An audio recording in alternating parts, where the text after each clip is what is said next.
Danfo offers unparalleled, curated, and bespoke tours across Africa for travelers seeking genuine cultural experiences, enriched with magnificent sights, sounds, and flavors found on the continent. Each trip is reliably curated to ensure visitors are gifted with an immersive and authentic adventure. Whether you find yourself strolling along the charming white sand beaches of Sierra Leone, feasting on the mouth-watering delicious foods in Senegal, observing or partaking in various aspects of the Isheshi traditional system Ifa native to Yoruba land, Nigeria, with Danfo, you will rediscover a fulfilling sense of kinship to the true heart of the motherland, her communities. Our core values focus on integrity, quality, safety, and sustainability. We are uniquely committed to assisting with the advancement of African infrastructure and promoting African businesses, so both travelers and the communities they visit receive beneficial exchanges.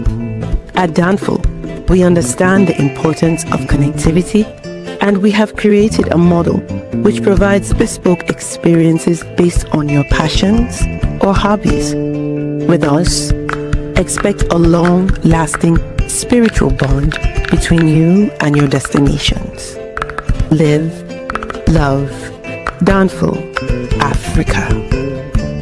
To learn more, visit danfo.africa.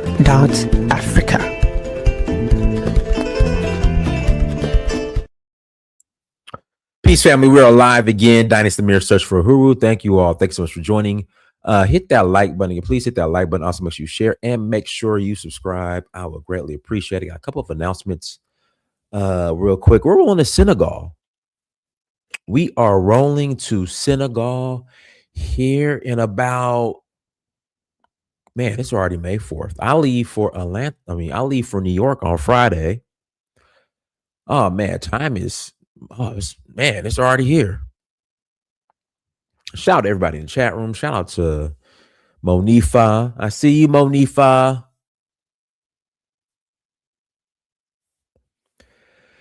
But yeah, we're going to the Jazz Festival here soon. I am looking forward to it. I cannot wait. I cannot wait for the Jazz Festival. We're going to have a great time in Senegal, eat the best food, some of the best food in the world.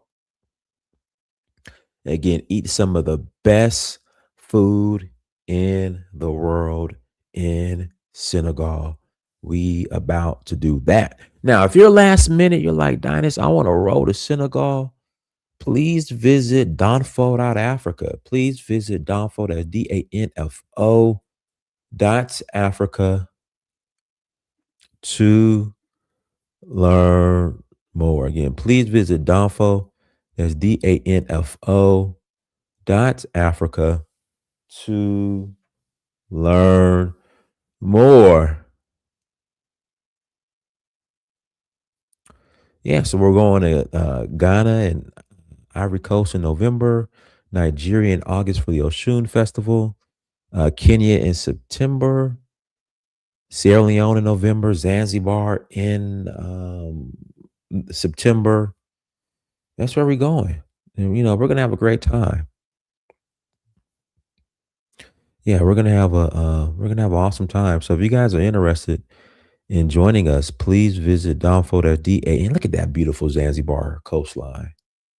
Look at that beautiful Zanzibarian coastline with the beaches and the weather and the water and y'all know all that good stuff. Yeah, so that's what we're doing. So please visit Danfo.Africa to learn more. We will love to host you guys on one of our many excursions. Not many as a small, but many, a lot. We would love to host you. Come and join us. Let's have a great time. Eat some good food. And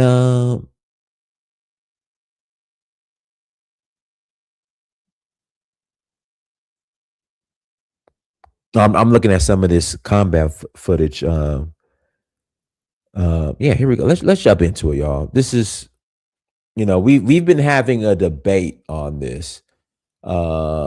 Is this a did they retreat or what is called a strategic withdrawal? I think that's how somebody was trying to justify it. It's a strategic withdrawal. So this is the so-called strategic withdrawal when Russia, our African court, who are supposed to be the allies of Mali, were getting the hell out of Kidal.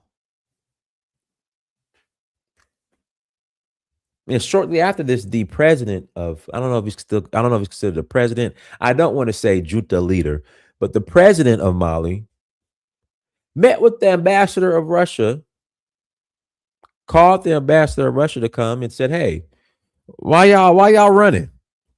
I'm sorry, strategic withdrawal. Like, listen, we giving you guys resources, we paying you millions of dollars. Nah, why you guys running?"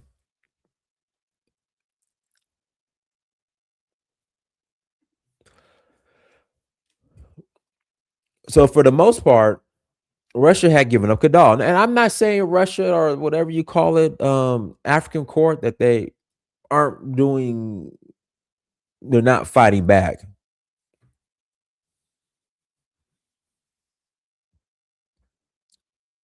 But the strategic withdrawal,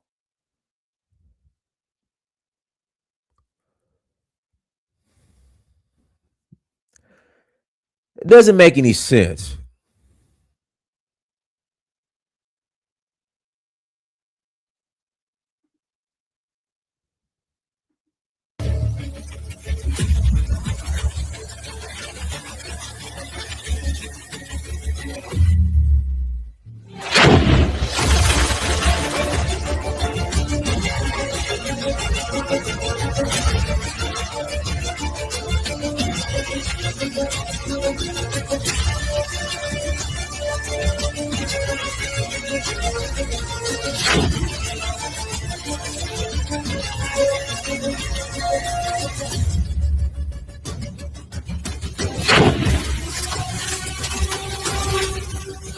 And guys, so these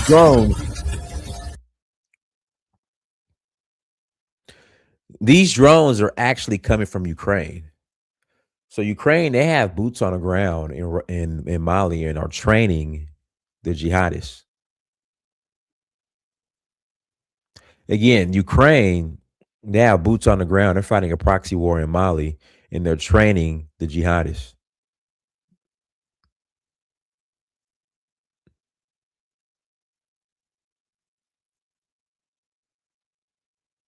So everybody that was waving their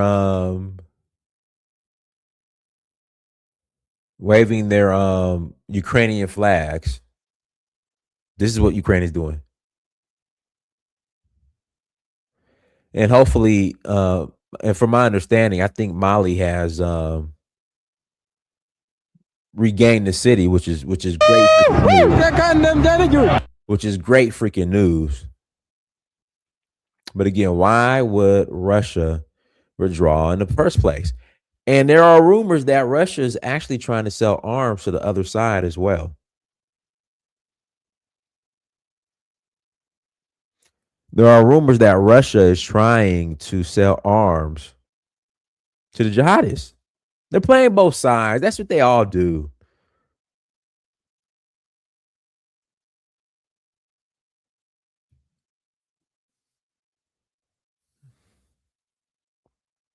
That's what they all do. They both play sides. They're playing both sides. That's what they do. That's what they've been historically known for. But with Russia, on the other hand, whenever the ish hits the fan, they disappear. Again, whenever ish hits the fan, Russia disappears. So that's similar to playing both sides. They get you amped up. Yeah, we're your ally. We're here. We're your comrades. Then when shit hits the fan, they're gone.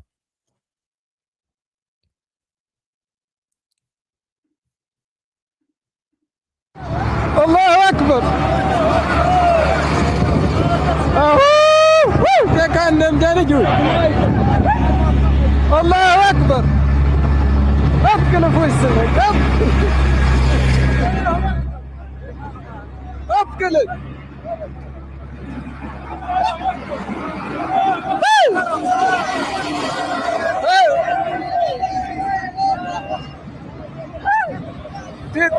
تيتا الله أكبر لكن وضعي دايما الله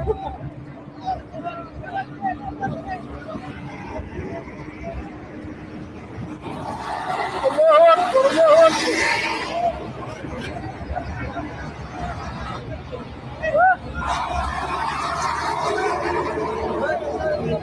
أحمد أبنائي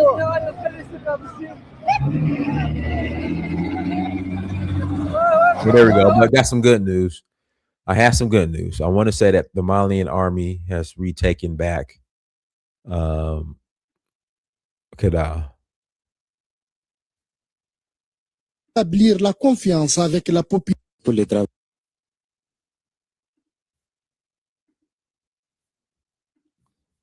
aussi, pour tout ce qu'ils font à Kidal. Ces patrouilles ont pour objectif montrer la présence de l'État, sécuriser les habitants et prévenir d'éventuelles menaces, rétablir la confiance avec la population locale, des objectifs visiblement atteints. C'est pour donner au moins la confiance à la population de Kidal et que les forces sont là pour leur sécurisation et puis de leur donner la confiance qu'on est là pour eux, pour qu'ils puissent divaguer à leurs occupations.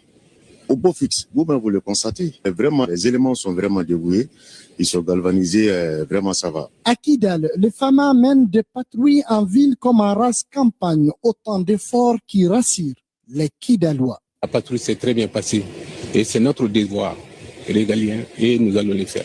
Après une journée bien chargée et une mission accomplie, la force d'intervention rapide rejoint sa base pour une pause bien méritée, car à Kidal, les FAMA assurent et rassurent. Pour le travail aussi. All right, guys, links in the chat room. If you want to call in and add to the conversation, you're more than welcome to call in and add to the conversation. Again, if you want to call in and add to the conversation, you are more than welcome to call in and add to the convo. Yeah, if you disagree, call in and say you disagree. Again, it's alleged. It's alleged that Russia's playing both sides, and I would not be surprised. And again, Russia's only doing enough so they can meet their end of the deal, so they can get the resources. Again, they're only doing enough. That's why it's going to be up to the AES, Burkina Faso, Niger, and Mali to deal with this the jihadist threat. It's going to be up to the AES to handle it. But guys, links in the chat room. If you want to call in and add to the convo, you're more than welcome to call in and add to the conversation. Again, link is in the chat room. Well, Lion, call in and tell me, what is Russia's strategy?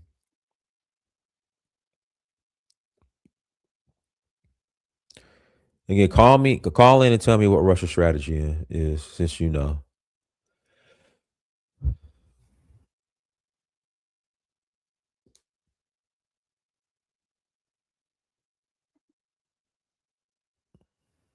Confirming my report, the FLA spokesman announced that a deal was reached with Russian African Corps elements in Kidal, which grants them safe passage out of the MINUSMA base. The Russian mercenaries can be seen withdrawing earlier this morning.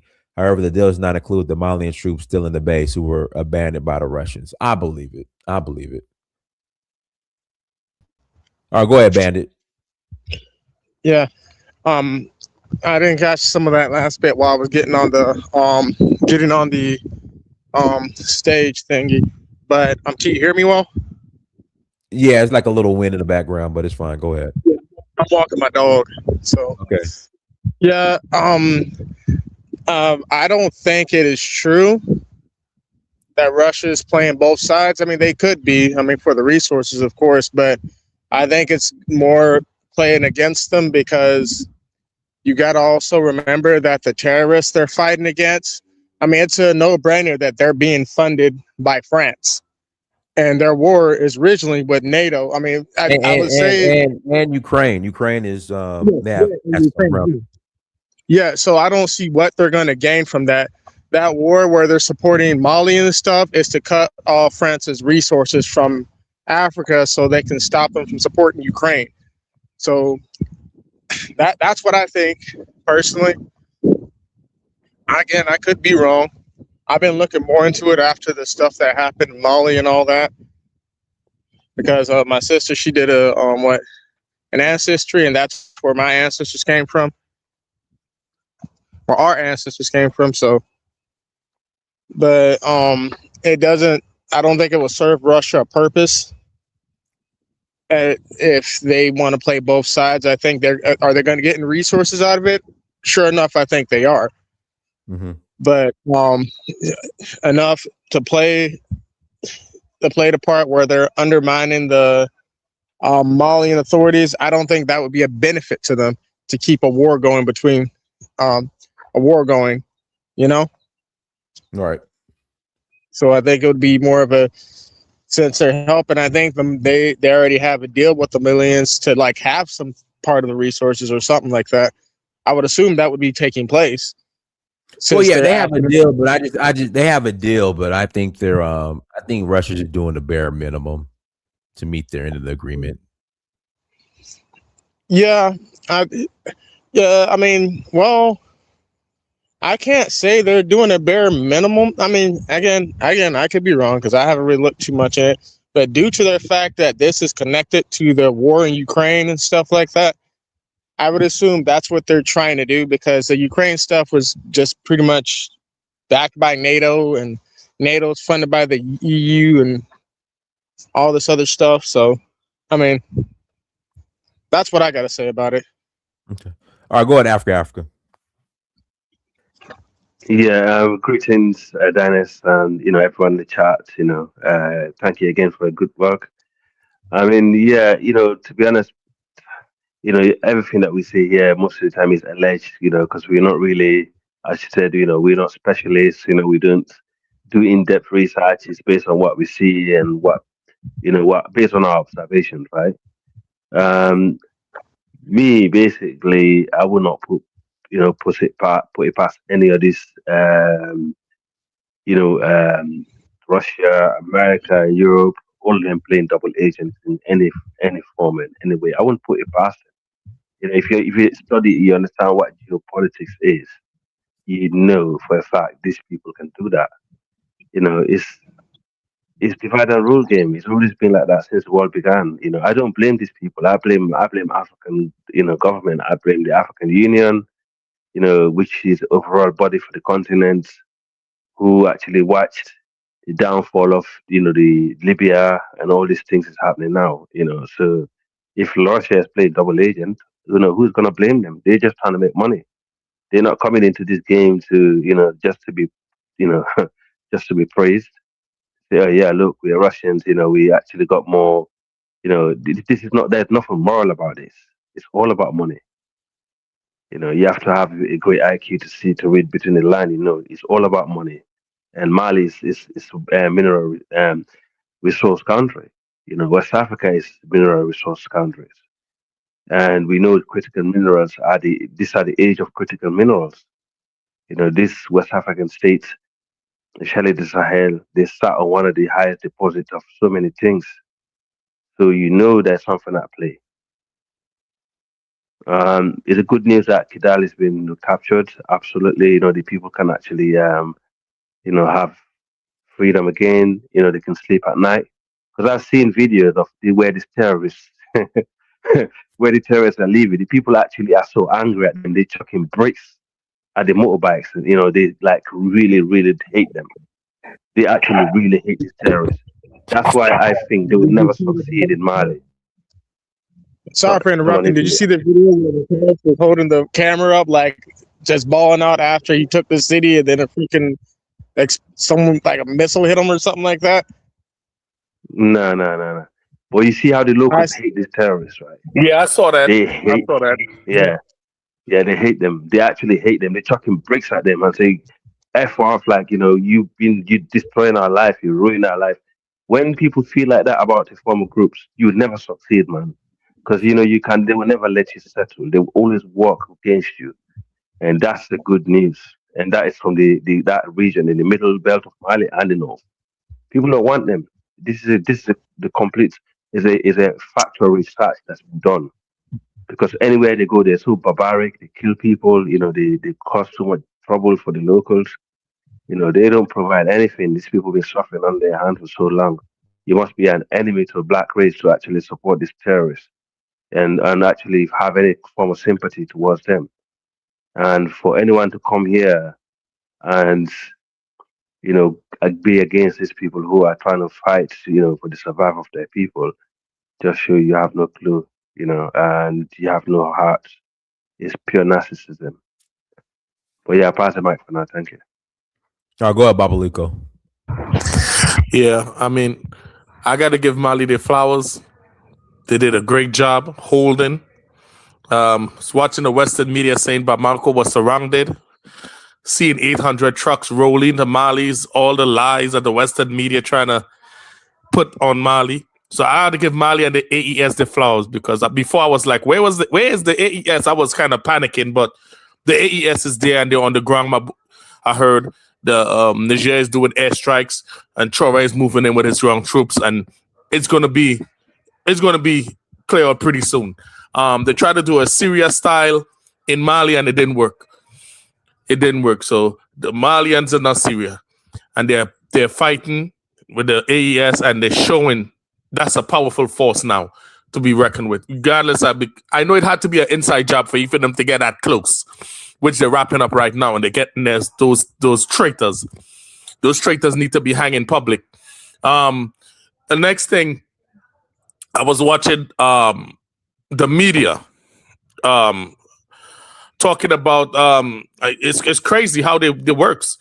Mali, they still talking about today. I'm still seeing France 24 talking about they need to, they're surrounded and all this stuff, and the Algerian president talking about Mali. He is the things that he's saying, like, he's a traitor, man. And Mali and the AES need to put their forces at that border. That border need to be strengthened. That long border there, that border need to be strengthened all the way out to Mauritania. Those two right there, with Benin and Ivory Coast, they need to do something with it, because I think those are the main guys right there. He wanted to be Azawad. Yeah, they need to build something right there facing that Algeria border.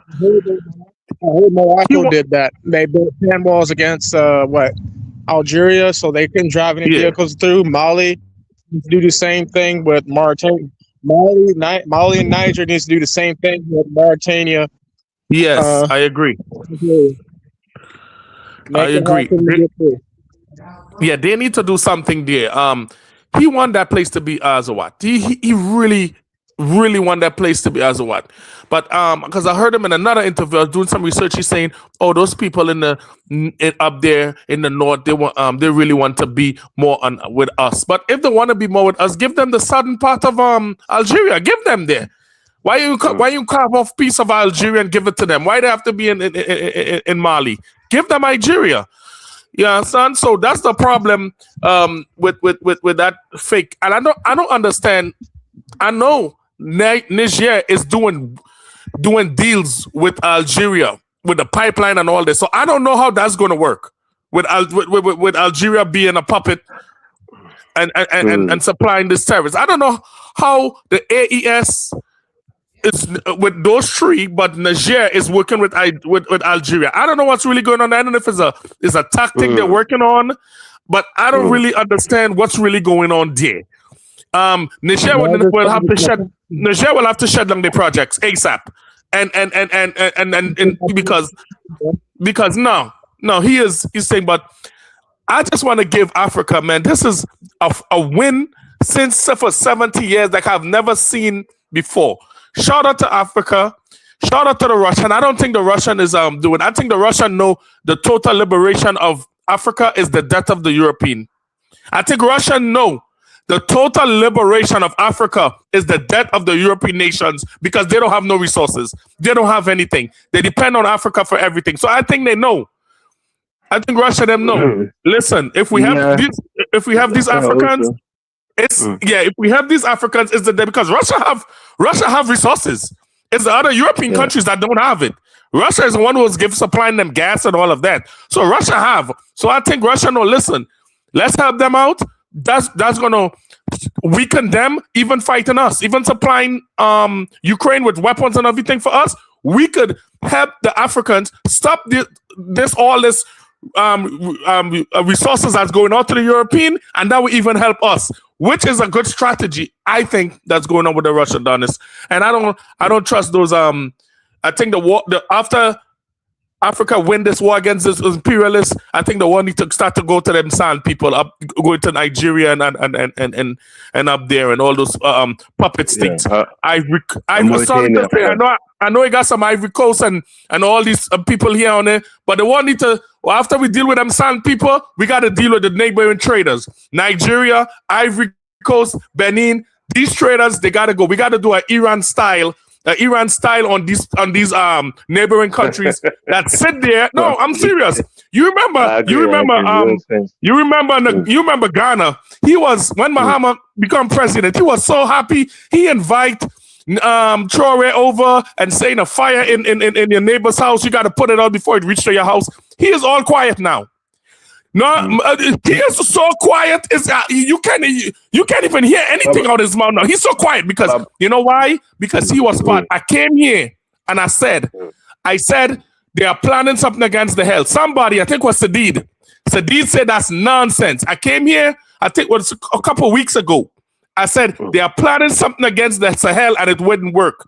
Sadid said, I'm talking nonsense. Now look at it. Now look at it. You see, I don't blame Ghana so much because if you look at the size of Ghana military and other things, they're not really that powerful in terms of helping fighting these things. I think Nigeria is the biggest problem that we face. Even though Nigeria have their own issue, which I think is similar. And if Nigeria want to stop the problem in northern Nigeria, Mali is the root cause of most of this problem in Nigeria.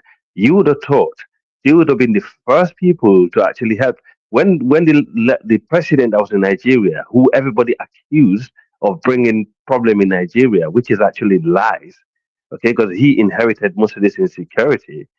When he was in power, he used to supply the Nigeria Republic military equipment in drones. He used to give them vehicles, weaponry. He used to help them out, and Nigeria managed to tame a lot of this terrorism, okay. Basically, and also he basically got involved in these military coups, right?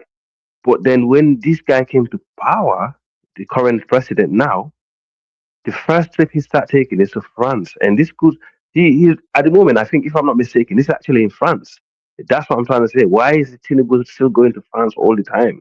When is the last time an African president, if an Anglophone African president, been given a state visit by a French prime minister? I agree with you. He never visited his brothers. You never make bygones be bygones with your brother. But you went France. He never. You never visited AEL. That's what I'm saying. He never did. He never even. So this guy, and most of his wealth is in France. This guy he's been up to something before he became, Nigerian president. And I bet differ, and I had so many rumors. That's a known fact. Sorry? He's a CIA asset. Yeah, he just said it. The American government said it. They already did the investigation. It's like he's been proven to be a CIA asset, and they all him and Syria and all them, they all run to France like little puppy dogs. So it's pretty clear. It's pretty freaking clear that these terrorists are being supported by France. I remember watching on First Post. They had a spokesman for these terrorists talking on France 24 and all these other in First Post. Exactly. Which was they're pretty much telling you. They're not hiding it. They're not hiding it. Now they turned them from terrorists to jihadists to freedom fighters. Exactly. Yeah, And so now yeah, France have a no, in Kenya, it got 30 African countries that's going there to talk to Macron. They should be ashamed after what their brothers just went through. They should be ashamed of themselves. And I'm going to take notes of all those 30 African puppet countries that's going to sit down with Macron. Macron haven't done nothing in Africa. You're going to sit down with Macron. Take a look at what's going on in the Sahel. And y'all are going to sit down with Macron to discuss what? To discuss what? Like, Africans leaders now, some of y'all need to be gone, man. Because y'all are really, really disgusting. To see what's going on in your brother, seeing what France is doing, have terrorists on the national TV, and seeing all this, you're still going to Kenya to sit down with France? This is why Africa don't progress. No way. And every other country, other thing, because we got to stop this nonsense with the white man going to save us. The white man is not going to save you. No way, no how. You're going to have to save yourself. France don't give a damn about y'all. Okay? They want to come and play games for your resources. Okay? So stop it. Stop this nonsense now. That's what I'm saying. The AES have to do an Iran style on the puppets after everything is clear, because they are the problems. The puppets in Africa are the problems that's going on in the Sahel right now. Yeah, we definitely agree with that. Yeah, the West got something on them. That's the issue. Because I remember I was listening to that interview with Ibrahim Traore, and it was I don't know, it was with that freaking Sudanese chick that was on there too. They were all doing an interview, and he was talking about how he was talking to other presidents, he was doing a good job. And he explained, he says the reason why a lot of them are following them is one is because all their money and funding is in Switzerland or whatever. And when they try to take it out, they can't do it. Two, they have stuff on them like Epstein type stuff. Like they've been having them doing some like crazy stuff. And three, it's like really because they really can't do anything because they have opposition right there, like at gunpoint. So a lot of them, even some of them that were bad, like they don't really have a lot of power that they say they do. See? So I mean, it's just it's a funny one, isn't it? Because Algeria, they were the first people who were saying, if you invade Niger Republic, we're gonna back them. Remember that time when ECOWAS was gonna invade Niger Republic? You know why? No. You know why? Because the reason why they're doing it, from what I'm saying, is it's not because they're necessarily friends with France, but they want to be liberated from France, but they want to have control of resources, and they don't have that much resources. So their only goal is to support Oswald, because Oswald is where northern Mali is where they have all the exactly. I was gonna say that, but someone came on the comment section. He just came one step ahead of me. It was a pipeline. The Finnish Buhari negotiated. He did this pipeline deal when he was in power, because of the Ukraine war was going on. And don't forget, okay, this is the reality. This is how you got to see how dangerous this current Nigerian president is, right? The last Nigerian president managed to help Dangote to build this refinery. And that, if you notice, since that refinery was built by the Chinese and the Indian, okay? Remember, they sabotage the steel company in Nigeria, the Ajakuta, they make sure that it doesn't happen. But the guy thought, you know what, I'm going to make sure before I leave my legacy, number one, I'm going to make sure Shell stop exploiting that Niger Delta and taking all the oil, unrefined, refine it and sell it back to us. So Dangote, the money was there, and he put certain amount of the Nigerian money in there. So he managed to build that refinery, which is one of the largest refineries in the world. And then he said, instead of obviously we continue with this, we'll give you the pipeline, we'll give you gas. Okay, so that is the pipeline that he negotiated, to have to Niger Republic and Algeria into Europe, to counter the Ukraine war. And then, boom, that's what Algeria was protecting. But we know for a fact, from you to know the current president is not, his heart is not in the good place for Nigerian businesses and the current Dangote guy. when he came to power, he basically was almost kind of bullying Dangote how he's going to buy and sell his oil, and he's trying to make condition on the guy. Dangote is like, I'm going to make this is not the arrangement I had with the previous administration when this refinery was getting built. And then they had a massive protest and bad government, and he had loads of pressure in Nigeria. He bowed down, and he was having a lot of pressure in Niger Republic with the ECOWAS. So he's an agent. So are you saying the Nigerian government do not help him out? The last government, Buhari helped build that refinery with Dangote. Okay, and he faced loads of opposition from the West, about that refinery. Because remember, Shell and loads of American and loads of other European companies take oil from Nigeria, unrefined, and sell it back to Nigeria. They sell the dirty fuel back to the ECOWAS thing, and that's why France got involved when they said they were going to form the ECHO and stuff. You don't remember that? No, that's one of them. I swear. Yeah, that's one of the. As much as Buhari also wanted the ECHO. That was his second move. But obviously we know Alassane Ouattara, the guy in Ivory Coast, then he got cornered by France.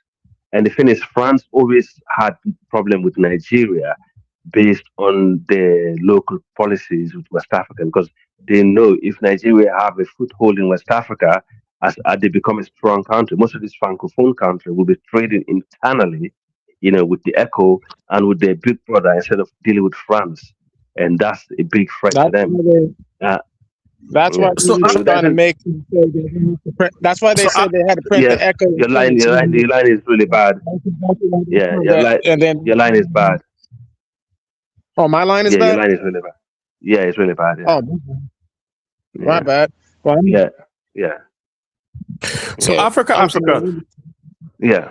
Let me ask you, what is going to be, because I know you guys know a lot. Once the AES changed their money, right, and the ECOWAS changed their money, because it will be a problem here.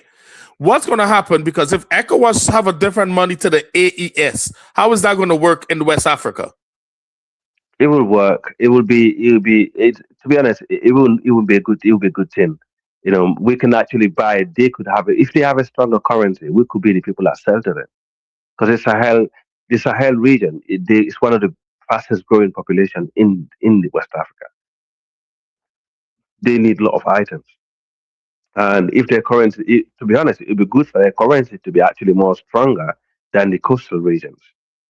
For that reason, because you remember the cost of importing stuff, from the far west or from the coast to the inner land. If they have a weaker currency and weaker economy, they're going to pay a heavy price.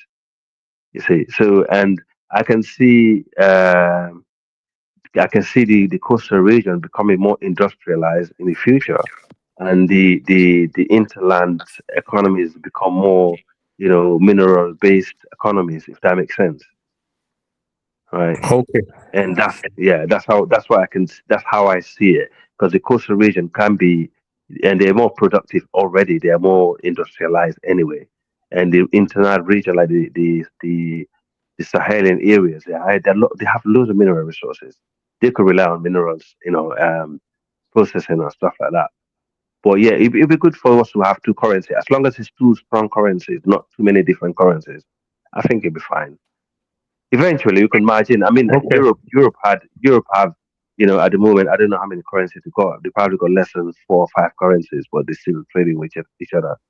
So there's a possibility, Yeah, so I think it's still possible. I just think the coast and the inland need to have two different type of economy, and I think that will work as long as they work with each other. That will make sense.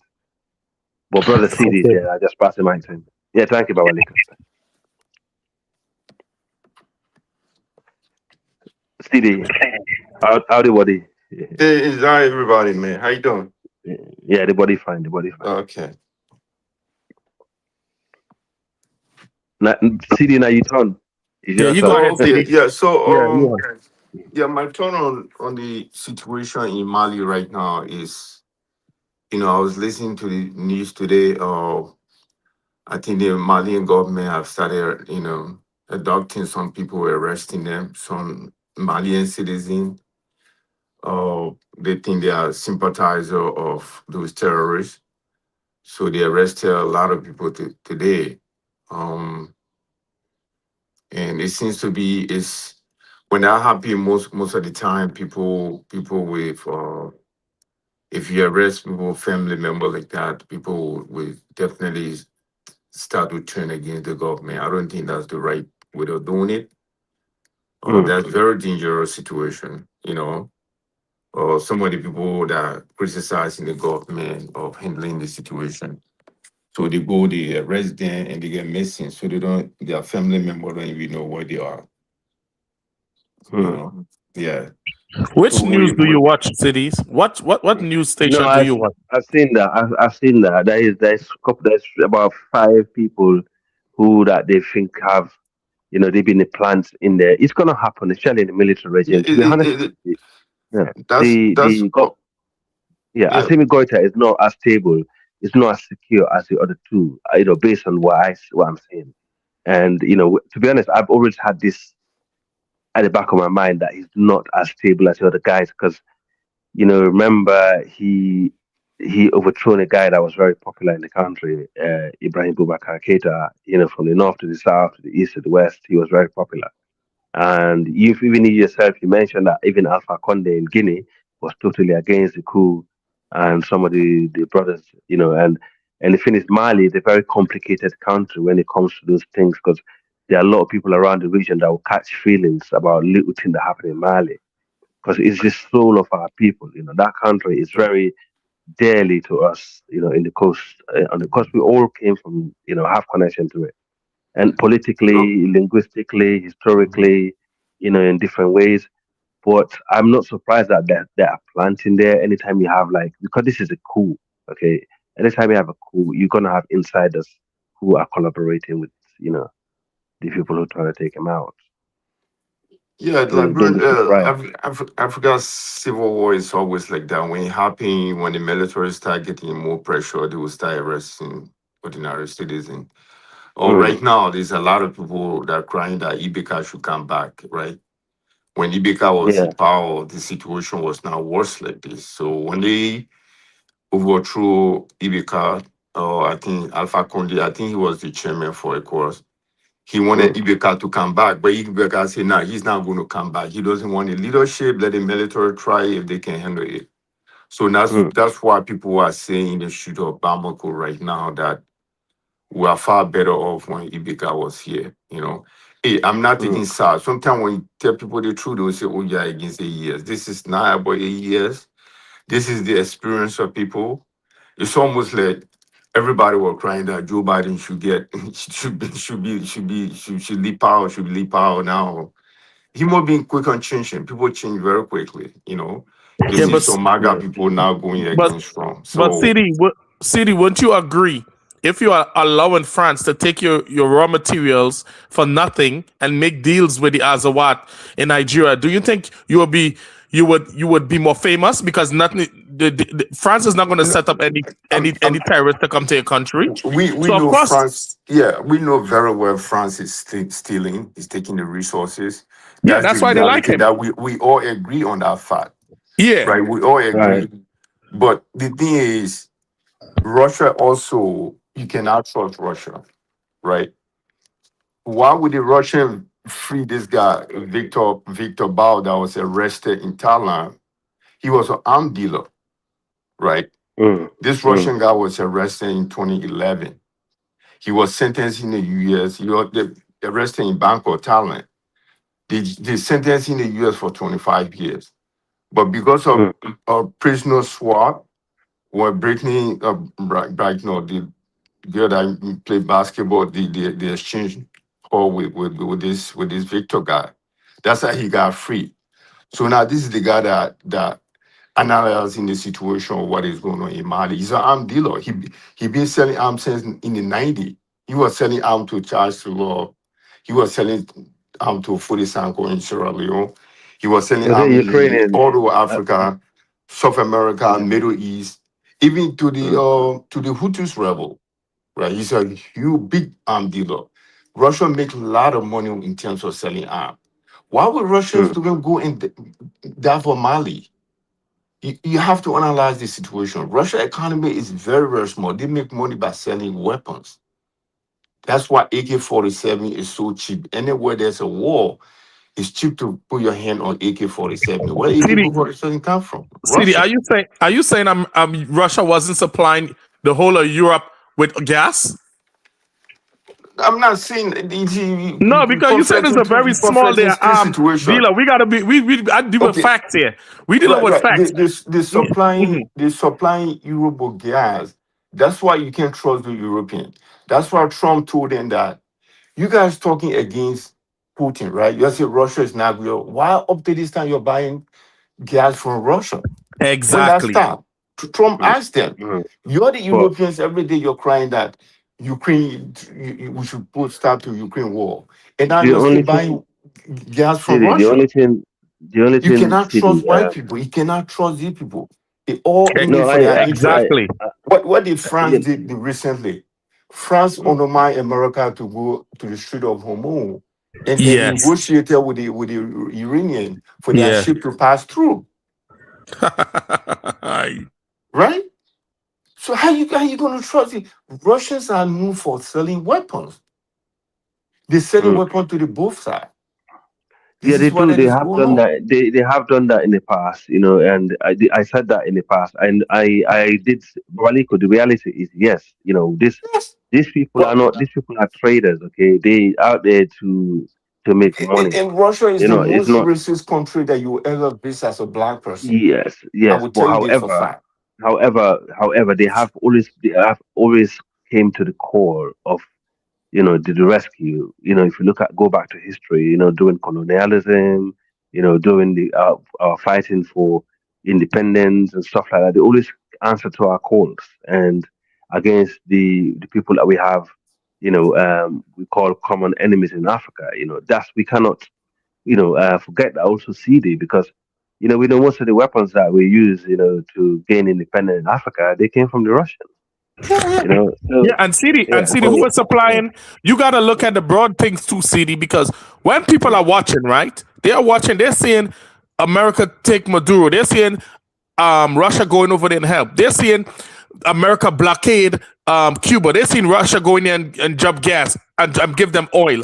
So the narrative, the West is playing into the hands of the Russian and the China because everybody is seeing that China and Russia are helping these people while other people is trying to take their stuff.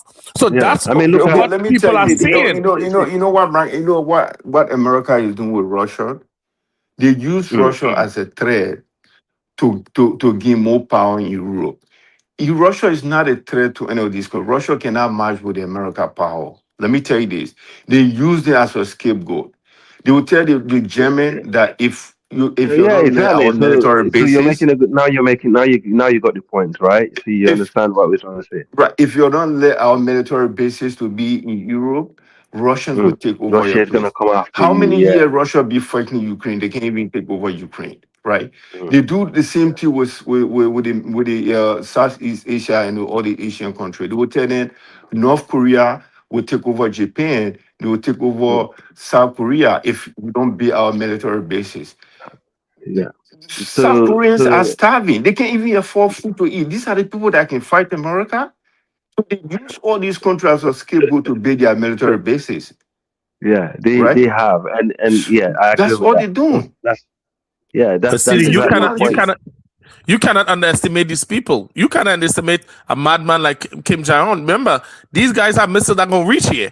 These guys is not going to sit down there and make their countries end up like what Iran and these people is going to fire. And I believe they're going to fire the missile too because they're not going to sit down there and say, no, we're not going to be bullied by this country. We're going to teach them a lesson. And let me tell you, everywhere you go, even in school, you should know, City, the bully always bully people until a little one knock him out. So you got to be careful. You got to be careful messing with some of these people. I'm telling you, America and these Western people got to be careful one of these days because they keep doing this stuff because nothing touches their soil. Nothing comes to the soil. But the day stuff go to their soil, they're going to recognize, oh, shoot, we need to stop this. I'm telling you. I'm telling you, CD. Okay, and I understand that. Okay, look, every rebel war that I've seen, every civil war that I've seen, to give people a chance to have a technical withdrawal from your troops from the terrain, from the territory that you control. That should alarm me. That should alarm the Malian that this is something is not right. Right? The only thing, CD, yeah, I agree. The only thing, CD, right, Right. we need to find an internal solution to our problems because most of the problem that we're facing is most of the time internal issue that more than external. Like it's an external issue, but we let this problem boil in for so long to the point where we need one of the victims need outside help. You see, and is that need to stop?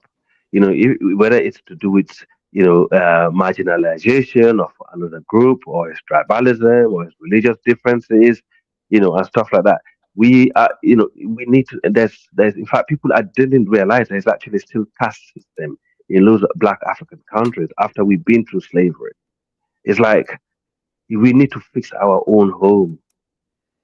We need to fix our home, and No, we've I been mean, we've been going through this Africa, stuff for a while. Yeah. I don't Mm, want us to think that mm. war is only in Africa. There's war in everywhere Oh that you yeah, go, oh yeah. But right? we So sometimes look. the way we No, but marginalize it's true. Africa to It's say we true. the people that are fighting But war. we cannot we cannot That's afford not the to. We situation. can we cannot afford a war. That's the reality. We can't afford a war. That Exactly. money that yeah, the money that we're spending at the moment, It's a in wars, waste. is the money that's needed to be spent in developing, the nations and avoid, tribal differences and avoid these religious differences. Because if you look at most of the research that's done in Africa, most of this conflict that we have is all to do with poverty. It's all to Yeah. do with poverty. Most of the time, it's because people are not educated enough. And Communities are not living even enough. the weapon that these people are using to fight. Have you seen the American made weapons? They can't afford it. But Russia will Mm. make cheap weapons to sell it all over the world just for people to be And in also war. look at the amount of weapons that jihadis carry. Look at how you know they train to use it, and look at how much effort is being made. We know this just the ragtag jihadis that can't even afford to feed their family. We know they don't have money to buy AK-47 rifles. We know they don't have money to buy those pickup trucks. Even the average middle class man in the cities in Africa cannot afford to buy a Toyota Land Cruiser. These are But all these guys are Russian made weapons. using These are all these are Russian made no, but they weapons. are no, they no, no. The jihadis are using Western weapons, French, Yes, Ukrainian, yes, and so on. You see, that's true. so so this is the problem we face in CD, and also why is this happening? You said no for a fact. Like for example, a lot of in Mali, they have lots of tribal communal problems. They have loads of differences in Mali. This has been boiling underneath the surface for years before Gaddafi got killed, and then the Tuaregs they feel like, oh, okay, you know the funny thing is we abandon other groups of people, and while we feel comfortable in our own zone, and this group of people are watching us, with like evil eyes, and once they get the opportunity, they want to knock us out of our own comfort share. This is what people. These are all Obama fault. Obama was the one that caused all of Mm, this trouble. yeah, Yes, Because yes, I would yes, say what yes. Gaddafi used to call him what? My son. Gaddafi has so much love for this guy, right? They mm, made Gaddafi to abandon his nuclear weapon. What they did, mm, they fooled him, they spoke to him, they said abandon nuclear weapon, do not mess around that. Immediately when they mm, stopped Libya from producing their nuclear weapon, it just when mm. they attacked them. That's why Iran is Yeah, not giving up. This is what they did yeah. to Gaddafi. We are always It- our own it- it- enemy. Exactly. Always our own enemy. Yeah, Hmm. and that's the reality. And we never had a united. When's the last time American president actually involved in that much military, invasion in Africa? No, but Almost never. which African country has Trump visited? Can anybody tell me? no. Since Trump president, it's two terms. Which African country has Trump ever visited? But Because he fighting for Christians. He fighting for Christians in Nigeria. This thing I is a know, I joke. know, it's silly, This whole thing is a it's big silly. joke. I know, I know. And we sit there the- and we sit yeah. there and watch these people come in with the military. No, man. Africa. The, You know what they did to Gaddafi? There was one mm, French president, he's called Sarkozy, right? Gaddafi gave this guy $54 million to run campaign for him to become president in France. Right. This is the same guy that went after Gaddafi. He gave him all the resources to win election in France. Anthony Blair, our former prime minister. Hey guys, we got a new caller. Let me pass it to Superior African. Go ahead and unmute yourself. Yeah, everybody, how y'all doing, man? Good. Yes, good. Yeah, Daniel, how you good. doing? Is this Bang? Yeah. I'm gonna stick to this name. I'm gonna stick to this name. No, this one, man. I'm gonna stick to this. You see, you can tell Dynas, man, he's one of us, man. Because you see how he pronounced it? Super Africa. That's why I put the A next to it. Because, you know, in Sierra Leone, we say super. So Dynas, man, respect to you, man. Respect to you, man. You pronounce it the exact way that we pronounce it, you know, back home. You know, but hopefully your president starts doing great things, man, for us, man. But that's not Salou, man. Yeah, definitely, man. Respect to now cousin now. Yeah, respect to Dynas, man. I just want him the next couple of years, man, for him to be a massive say in number 2 beach. Because that place is beautiful, man. That place is beautiful. Dynas, you do deserve some type of control over there, man. You 100%. Do you know what I actually wish Dynas came to Sierra Leone before the war, before that country was destroyed? Man, I actually wish he could have been there before the war. Honestly. Africa. You know, right? All those places, right, was complete bushes. Yeah. Like during the war, after the war, all those places was bushes. So all those houses, Dynas, you see out there, go all the way to like the private house that the former president bought. You know, the gated community. All that was bushes. All the way to like to that beach. Every single one, you know, was Freetown was absolutely stunning. It was one of the most beautiful cities in the world, man. So man, you know, it was like well reserved, the areas that are built up, it's just unique, yeah. Man, Dynas, man, you could have bought a land for nothing.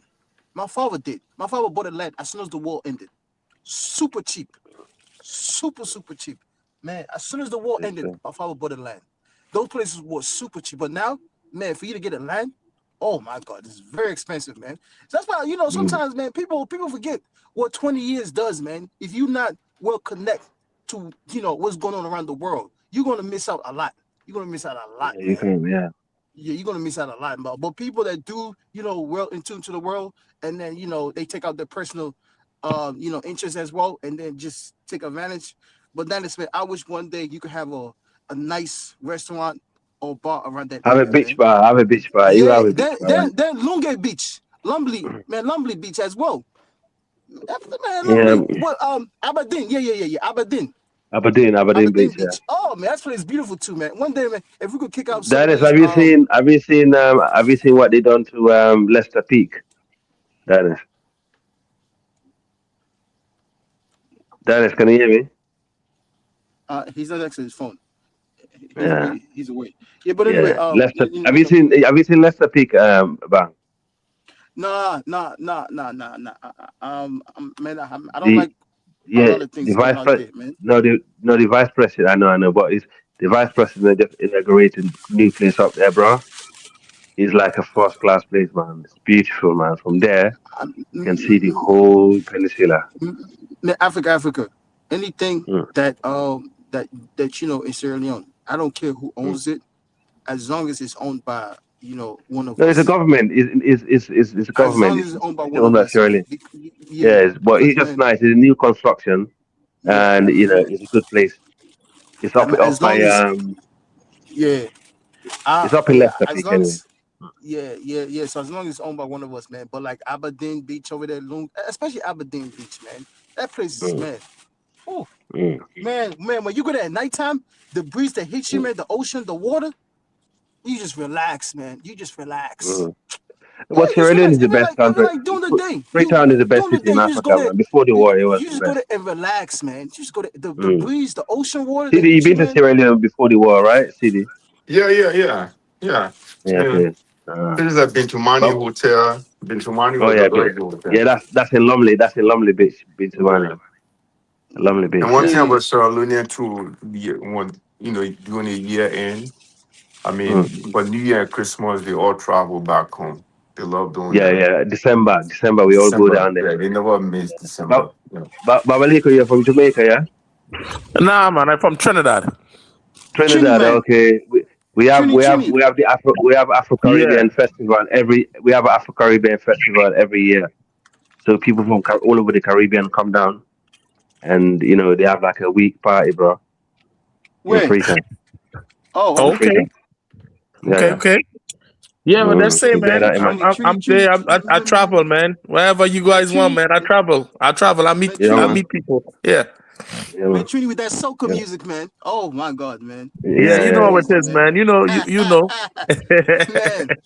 I'll give it to the island people, No, I man. like Trinidad. No, island people are to have fun. Anytime. Before Afro beats, anytime we wanted to have fun, we look for a Caribbean spot. But Sierra Leone culture Anytime we is wanted really, to have fun. Forget Sierra about Leone hip culture hop, is man. maroon culture. Man, It's maroon forget culture, about innit? hip hop. No, I'm saying Anytime, our culture in Freetown is maroon culture from Jamaica. It's the Jamaican Maroons that brought the culture to Freetown. Yeah. I know the maroon. Yeah. You right. The Maroons, yeah. Anytime me and my friends wanted to have real fun, we look for Caribbean spot. We look for man. Caribbean For spot. real. Big up. We don't care. When it was hip hop, we said, nah, we're not going in it. We go to the Caribbean because we know when we enter that spot, right? The girls gonna be ready. The energy gonna be right. Because before So when you go to a Caribbean spot, is the it's to most have liberal fun. country in the world. I really It's to like that. I have like fun. I really like Sierra Leone. It's a very beautiful country. And they don't have a travel problem too. Sierra Leone war No, was we not don't. caused because of travel situation. Or And religious. then No, you we don't do that. will see people going to church at the same time go to a mosque. They call them Muslims. Yeah, we're Christmas. Yeah, we're Christmas. It's a very, Bang. very liberal country. That's why you see that's why you see me Africa. We don't insult Christians. We don't do that. We don't do that. Because we're not trained to do that. If you're not trained to do something, it's against our culture. Into your behavior.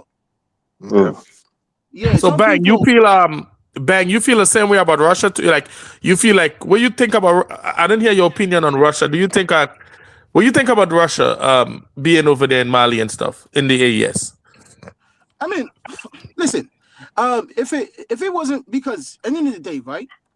If your country has been dismantled for the past 20 years, right? And then when I say dismantled, there's no standard. There's no standard when it comes to like respect the military, development in the country as well, right? So which means your military is gonna be weak. That's just how it is. So then when you do want to fix your country, you have to allow yourself with people that's gonna help you out, that's gonna treat you fairly and equal. So to me, I think Russia are providing great things that the Malians need, especially when it comes to military. When it comes to intel, when it comes to weapons and all these things. So you need these things for you to defend your country. That's just how it is. If you want to go against the foreign entity, you got to defend yourself military wise. That's just how the world operates, in life, man. Honestly speaking. So by Russia providing them, all these weapons and all that, because without Russia, in my view, or China, to a certain extent, Turkey, these men can't really defend their country the way it's supposed to. So to me, Russia is playing a great part in it. Because if you look at, let's just say, what we had in France over there in Mali, right? When you dig the ground in France, what do they have? Nothing. Exactly. So which means what France need these countries to be under them. And to me, any black person that comes in and try to twist it, that person is some like you understand me, right? Something not right with you. But even if you defend France openly. Don't try to disguise it. Defend France openly. Just say, well, let France do what they want to do, and at least we could survive, different way. But don't come up here and act like France does not depend on these countries. France wasn't exploring these countries. That's what I don't like. Because this perfect example. Look at Niger, right? With the so-called uranium, right? Niger, France was taking out, All right, guys, we got a new caller. Uche Awo, go ahead and unmute yourself. Okay. Uche Awo, unmute yourself. Man, Uche going once, going twice. All right. I'll go ahead. Guys, hit the like button. Please hit that like button. Make sure you share and make sure you subscribe. Go ahead. I got my one kind of issue. Yeah. You know, France did not build a nuclear reactor for Niger for over 50 years. But France, benefit nuclear reactor and then sell, the energy to other countries as well in Europe for over 50 years. And then 90% of the country was completely dark. How can you still defend that? How can you still look at yourself and try to tell these countries what to do when France had everything to build with that, help that country at least to sustain himself? France refused to do that for over 50 years. How can I come in and then tell these people, oh, you need France?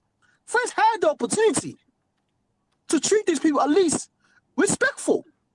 France chose not to. For over 50 years. 90% of the country was in darkness. Imagine that. Who am I? I live in a Western country. I go home, I flip the switches. Man, come on, man. That's what I don't understand. But I think Ben, what you're saying is true, but sometimes it depends on individual leadership, right? You have to know what you can negotiate with France. France will always come to exploit Africa. We know that very well. But at the same time, if they know that you are a very smart leader, then they will take different steps toward your country, right? So that's very, very important. But if you have a dumb president that has no idea what he's doing, you will always try to use that country to exploit him. Right? Do you know what?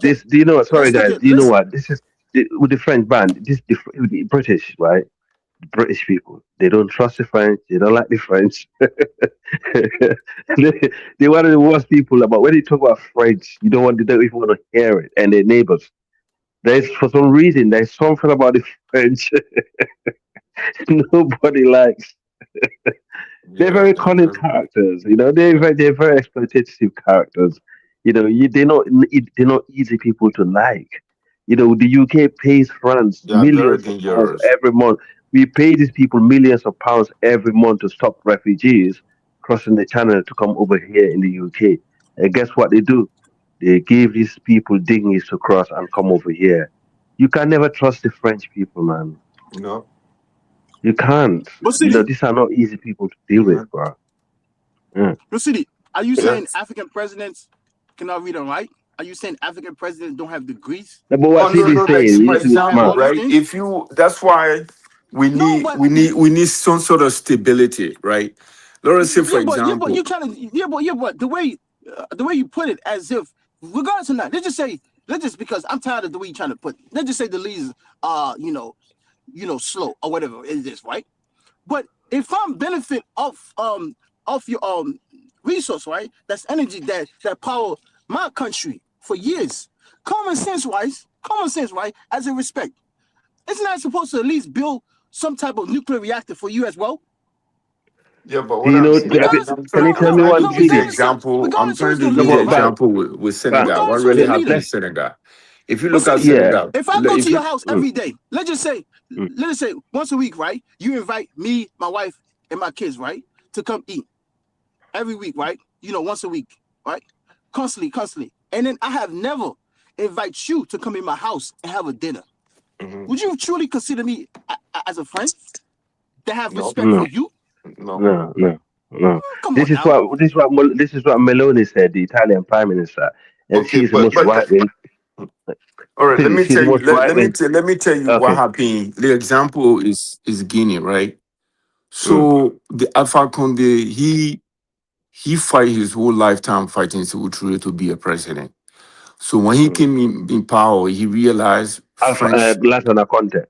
No, Alpha Conde. Alpha Conde. But he was fighting Lassana Conte. Yeah, he was fighting Sewotri first. So he spent all his life in France. He being an old politician. So when he came into power, And then he realized France was, exploiting his country. He went against the French, right? So what they did, this liaison officer that came to fight, terrorism, he hired, they used this guy to overthrow Alpha Conde, right? Now, Guinean president, right now he got some, problem with his head. I think he got some cancer. He's dying slowly. He got cancer, right? But what France did, they told this guy to close down all the media. He's struggling now with his health. He's about to die. But France is there just exploiting the country, taking the country mineral resources away, right? But if you were some sort of stability in Guinea that they couldn't mess up with the democracy, like what happened in Senegal, what was there? They tried to do the same thing with what brought in the Chinese and the Turkey to start working with them. So you always want to have alternative from the French, but in order for you to do that, you have to have a stability in your country. If you don't, they can easily destabilize your country. And that's what Guinea is going through right now. They overthrew Alpha Conde, they brought this crazy guy, and he's dying right now, and the country is going down the drain, No, I So, disagree with that, CD, because based on my personal experience and speaking to people in Guinea, mhm. they're saying this guy who is Dumbuya, what they're seeing, what he's doing, they never seen it in the country for a long time. They haven't even never seen it, in fact. The guy is building roads that never been there. He's building one of the biggest. He's actually currently constructing a hydroelectricity dam, Okay, from the okay. river. Okay, well, let me just finish. That is Mhm. going to supply the entire Guinea plus electricity 24 hours. Most of the companies that are actually mining in Guinea are not French companies. They actually, I think I break it down the other day with you, Bang, didn't I? Is actually the Chinese, who are Boa and another different companies, but the French are not really that But involved in the Okay, mineral okay, okay. resources. but Let Africa, me Already. explain that part to you. You but see, all Africa, this contract Africa. over there, this guy never Yeah, went yeah. anywhere. These are all contract that was signed by Fakonde. He never traveled Mm, anywhere to No, no, no, negotiate any no, no. contract. The one in China, the one with the Boa with China, he did. I'm, I saw that he went to China to hold him, and he I'm spent time telling over there. you, Africa, The these what are all contract. the Simando, some of the Simando is Alpha Conde. Yes, I agree. But the ones that he just signed recently with the I think the aluminium, that he did that himself because he went to China. He did that. I saw everything. It was right on. It's actually The- live on the TV. Let me tell you, I know much And about also Guinea. This, doing okay, also doing Alpha Conde. mhm. Alpha Conde brought tribalism in Guinea. He divided the Oh country no, based on that's tribes. definitely his Okay, so you political cannot. system Why are was. you clamoring? Because he was leaving the country into Guinea was going to explode to a war. I'm telling you now. If it wasn't for Dumbuya who snatched in that power from him, okay, if Alpha Conde was going to, because what's the difference between a guy who Alpha Conde was trying to sign a third term? No, Why no, would but he allow that? now I understand that. But when Dumbuya came, he used the British for Alpha using third No, term. no, He well, came we in. don't allow third term. That's just that No, I allowing understand. third term is just like going for a military coup. It's just the same thing. Okay, I It's just the understand same thing, that, but CD. I You know. understand that. But this is the reason why he used the Alpha Hmm. Conde used the third term. But when he came, what he did, Selou Diallo, he got rid of this guy. He made this guy to flee the country, That was right? the wrong thing. CDR Okay, Toure, Seydou Diallo, and the other one, the three of them, all the main opposition. He got proposition, he met all of them to leave. even Alpha Conde sent him to exile. I understand that. R- That is a r- different whole topic. But So, yeah, what he did to the what he did to the Fulani or this guy mm, that or Bawuri, what he did, yeah, he used Bawuri to be his mm, prime minister just for the Fulani to be satisfied. To say, well, he yeah, had hired a prime minister. But reality is, his mm, tribalism is worse than Alpha Conde. I will tell you this right now. He's just using Bawuri. mm. He's Okay. just using him Most for of it, political reason. most of it. Okay, okay, okay. That's not what is happening because most of his ministers, Bauer is just one of them. Most of the ministers in his government are equally distributed based on the population of the tribes. Okay, and he just happened to be the head of state. In fact, he when he won the election, he said, I don't want to get involved in anything. He told Bawuri to choose his own team. That means choose your ministers, you govern, because I noticed what he wanted to kick back, because remember there was an atrocity that was caused in that country. Okay, that was atrocity that was caused in that country before he took power, and the guy that was responsible for those things, um, he have to be a tough military man like Dumbuya to put these military guys in check. Okay, but okay. Africa, when he came to power, right, his coup d'etat, right, he killed over 150 presidential guy. What these people that he killed? But this presidential guys he killed, they was involved in killing. No. Civilians. I'm talking about his coup d'etat. His coup d'etat. Yeah, but that's what I'm saying. He killed military officers that were killing civilians. No. President. The guy that was killing people during our time was Dadis Kamara. He's the one that went and killed people at the stadium. He tried to mess up the whole thing. When he went and attacked the palace, right?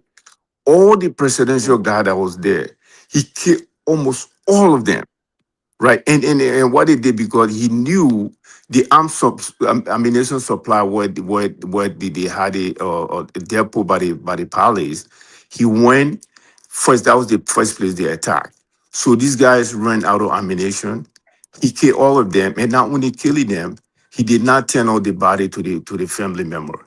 He dug a mass grave, and none of the family members got their body. Allegedly, during the coup, he did kill, a lot of military officers. I understand that. I agree with that. Protecting Alpha Conde, but this is what happened in the military coup, but at the same time, Alpha Conde was trying to commit his own military coup by trying to extend his third term. That was not right at all. Exactly. So it don't make no sense. And also the country was badly. Listen, I went to Guinea during Alpha Conde. I went to Sierra Leone for a week, and I only went to Guinea to collect a car that was shipped there, because Guinea custom is cheaper than Freetown custom. Okay, and it was a cheap, bro. I was so embarrassed because I was in Guinea when Lansana Conte ruled Guinea. Lansana Conte was a wrong. People talk about Sekou Touré. Lansana Conte is the longest serving military officer in Guinea. Okay, he served that country the longest, and Guinea is been tarnished by the military. Sekou Touré came to power. He disturbed the Fula. He disturbed his own people. He killed a lot of Mandinka. He killed a lot of Fula people. He killed a lot of Susu, and he removed a lot of them out of power. Last time Conte came, we got two Nigerians.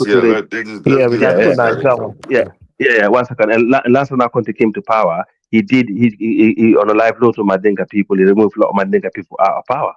And this person come and do the same thing. So it's a good thing that Dumbuya came to power to stop that trend. It's like that needs to stop. You can't build a nation like that. All right, let's stick. We'll talk about this next time. Let's stick to the topic. Let someone else speak. One of these days, man. One of these days, man. You have to have like a restaurant, whatever, next to these, Freetown, yeah. One of these days, man. I can't believe you went to Bintumani Hotel. I would love to go there. Number 2, number 2 beach. Aberdeen over there too, and support you, man. I would love to do that, because for me, they say Donis don't like the Russians, man. They say Donis don't like the Russians. Nah, don't worry about it. Hopefully, when this new election comes, whatever side that wins, listen, because it's by time. SLPP is not leaving power for you guys, man. SLPP is not leaving power for you guys. We have another we staying in power. SLPP would never trust APC ruling that country again. We're not gonna go back to that. Understand. I'm not joking, man. Honestly, APC, I don't trust APC. That's a one-party state. They was on the military coup, bro. You're not gonna come to power and have one party. But APC destroyed Sierra Leone. They did, man. Hold on. APC is terrible, bro. Let me say something. Let me say something real quick, right?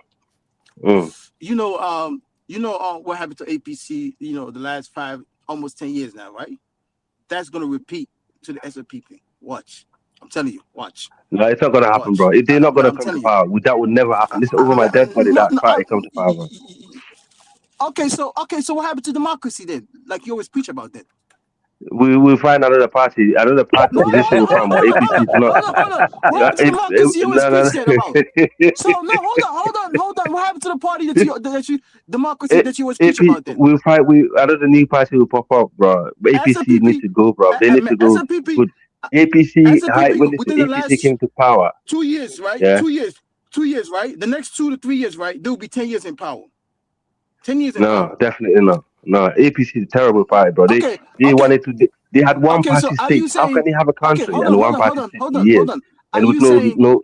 Are you saying SLPP will run that country for another 30 more years? No, I'm not saying they're going to win the next election. That's what basically you are saying. They win that part. They will win the next election. Because by you saying that over your dead body, what you're saying is now, no matter what, SLPP is going to win. They're going to do another 10 No, I'm not saying. I'm not. SLPP is going to win the next election, but another party. You said it. SLPP. Everybody heard this man, right? Hey guys, I gotta read the super chat. Mike Schultz, 915. Thank you for $10 holla. Dynasty. So a few weeks ago, Russia security partnership wasn't working. Then Russia ran away when the attacks happened, which I mean they evacuated. And Kadal was actually the Malian forces came back and took back Kadal, but Russia withdrew. Now they're fooling both sides. Yeah, when you withdraw and your job is supposed to protect, and that's the agreement you had, then yeah, that's suspect. Which one is it? How much are they paying you? Well, they're not paying me anything, but thanks for $10 holla. To Nigel, go ahead, to Nigel. Yeah, thanks for having me, Dynas, and greetings to all of you on the panel, to the chat, and to the viewers. Russia, as a nation, seems to have relationship with countries that they have mixed results. But I really, really doubt that they can possibly play both sides in this particular conflict, especially within a short interval of time, because the sides that they will have to play with has also resulted in casualties on them. It can't be on his side where the other opponents inflict casualties on your friends and your comrades, and the next minute you're trading with them. And that is kind of stuff that can lead to problems. So it's I've not seen it happen. And Russians, one thing about Russians is that if you have Russian, to be fair, almost any military kind of relationship you have, it doesn't mean they should fight for you completely. If you look at what happened in the Middle East recently, I don't think many of these Gulf nations were expecting America to just step in and just fight directly for them. No, they can try to help you a little bit, but you also have to fight for yourself. And Iran fought for itself, and the same thing is expected of the Malian people. The Venezuelans didn't. Syria at the end didn't want to fight again, and the Russians gave up. So the patterns you see with Russia is that you have to want to fight. They can't want to fight for you. After all, they are kind of mercenary, and which is something that is even advised against. If you want to be a sovereign state, you have to be able to defend yourself. So when I try to extrapolate or try to connect the data between that of what is going on in the Sahel nations and what the kind of relationship Russia has with other countries that have higher GDP per capita, the pattern still repeats itself that those countries have more manpower and they tend to be more security ready than the African ones. Because Russia has relations with Central African Republic, the country is still one of the poorest and terribly poor country in the world today. I don't even know how Africans allow that to carry on. And so, but when it comes to Russia, I don't see it happening like when people are saying that they are playing both sides. I think that could be a form of psychological warfare to try to make Russians look back. But history doesn't suggest that. As a matter of fact, a Chechen soldier was online saying something about Putin. Whenever he gives you his word, he never breaks it. And These are Chechens that actually fought Putin to a standstill, and Putin almost destroyed the whole this country. So that's why Putin has lasted so long. He seems to hold on. Whenever he says something, he tries to stick by it. Venezuelans didn't want to fight. Syrians didn't want to fight anymore. Because you as a people, you have to want to fight for your nation before they can fight for you. You know, and Iran didn't need their help. It turns out that they were right. Iran actually didn't need Russia's help. And we thought last July that why is Russia not helping Iran? You know, what's going on here? You know, you have a good close alliance with Iran in strategic relationship, but America is bombing it, Israel is bombing it. But Putin said Iran didn't ask for it. That if Iran asked for it, they will be there. So the fact that Iran didn't ask for it, we thought that there was something missing there. We thought maybe Russia was doing some things that it was trying to play fast one by saying that. But the truth is that Iran probably never needed it. Iran was just holding back because evidence now shows that that is the case. So Russia has not, I really doubt it. And just by military common sense, if you try to play both sides, it's an extremely dangerous game because there could be mutiny in the military, because you can't have a military or militant that just resulted in you losing a friend, a comrade that maybe all of you even trained from the same unit from when you were in Russia from a younger age. You lost people to these people, and the next minute you are exchanging money and guns with them. No. That's the kind of stuff that leads to problems, especially if it is commanded from above. Maybe people on the ground can be corrupt, but I really doubt if it will be commanded from above. For to what end? So that they will last there longer? I don't think so, because this thing is up to the people in that country to actually want to defend their interests, because Russia also has a relationship with other countries that are doing relatively well in their own areas, like in the Oman and what's the name of some of those countries, Armenia, Kazakhstan. Some of those countries, their GDP per capita is quite high and their military posture is quite strong, and yet Russia is in those countries. So I'm not buying the idea. This one is more of a rumor and a way of trying to undermine Russians in that territory. I was also surprised, though, to hear when the Russians said that they wanted to withdraw from that territory, because it seems like some kind of mistake. But in the last couple of days, from what we have been hearing on the news, it appears it was actually strategic withdrawal, because they are coming back and pressing the militants in those northern cities. And I really think they should never give up an inch of those territories, because we as Africans, is the movement down of the north. They are coming down towards West Africa. And if you look at what's going on in Sudan, the pattern is repeating itself. The Arabs are getting rid of Africans. They've been expelling them for decades. It's been going on and on. And we keep retreating further south. South Africans are pushing us further up now. So where are we going to run to? Sooner or later, we have to hold our ground. And I really hope the Sahel nations do a good job of it. And for once, the AES seems to have been activated. From what I gather, that the three of them are working together to fight these militants. And if they succeed, that is something that even African countries that are currently compromised, they will start envying it to an extent, wanting to replicate something similar so that they all have a shared and common security, which is what we all want for the continent. So thank you for that, for the time.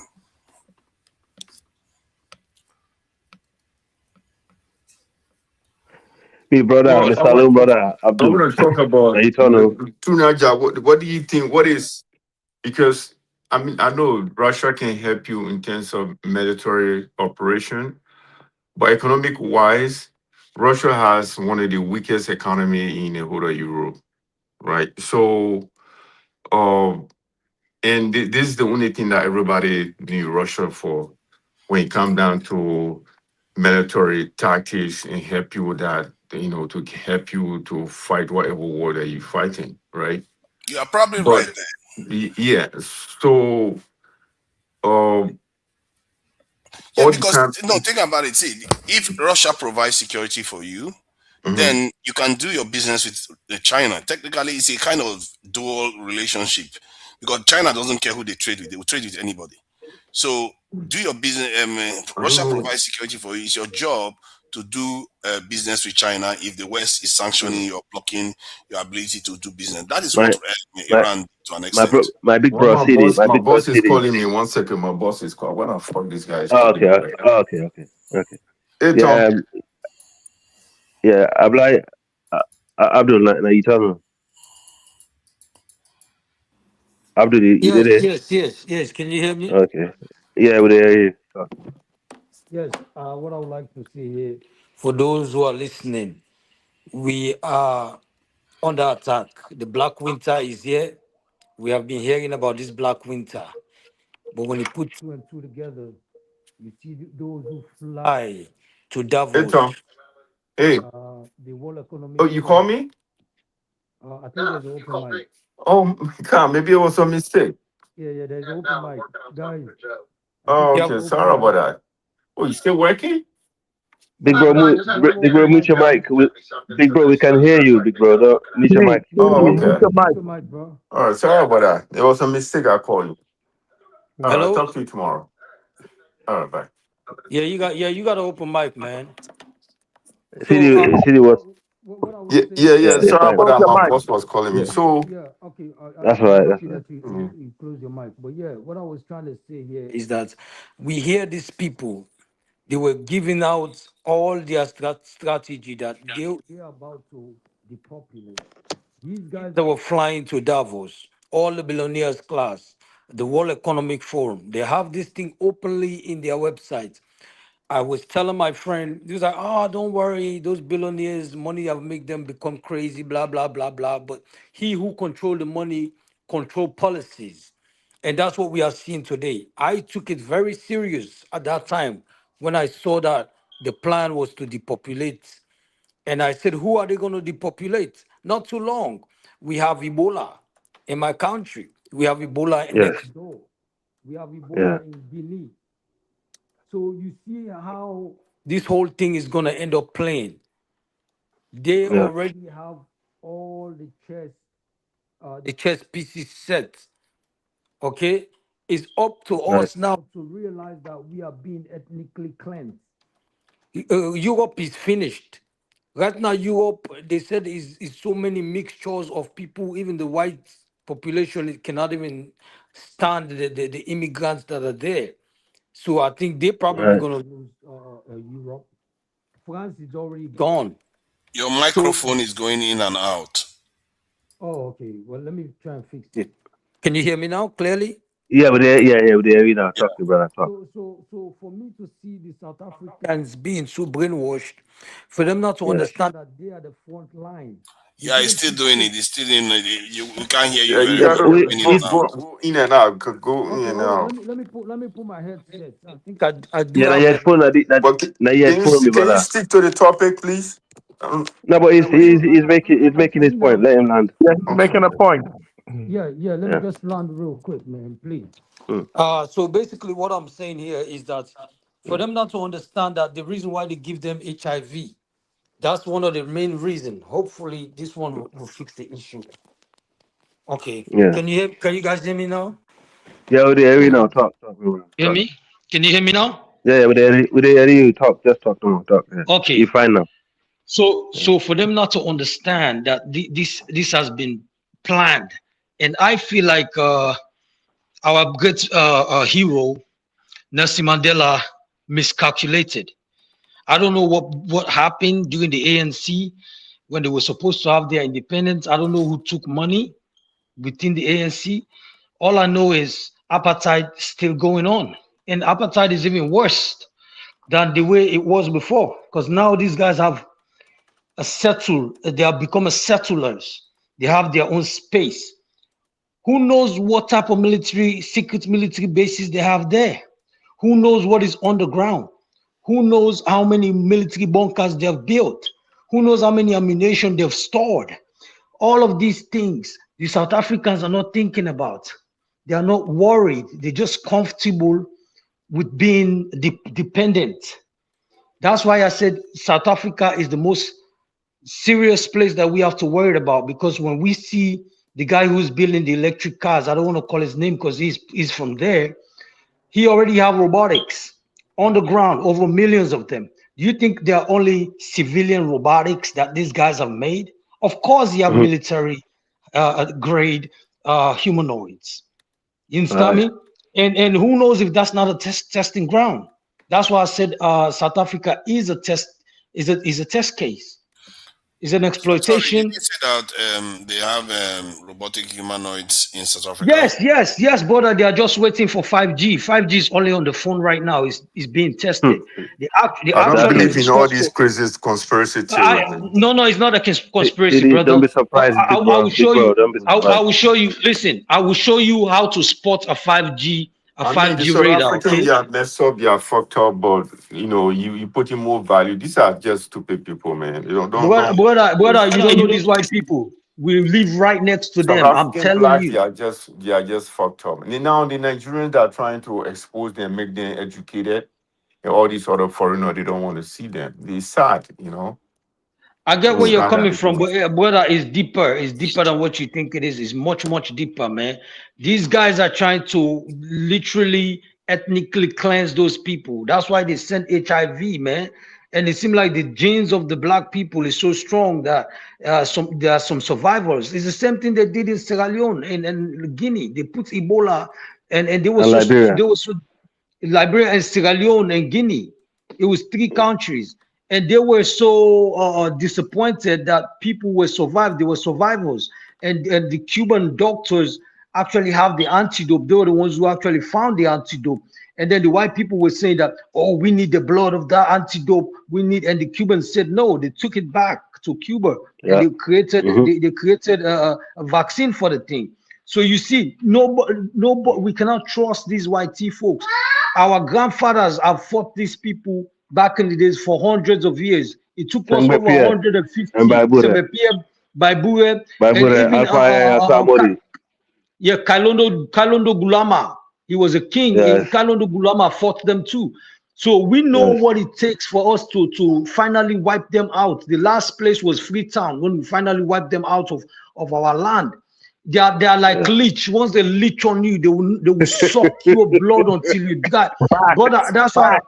Listen, that's a fact. Our grandfathers know these people.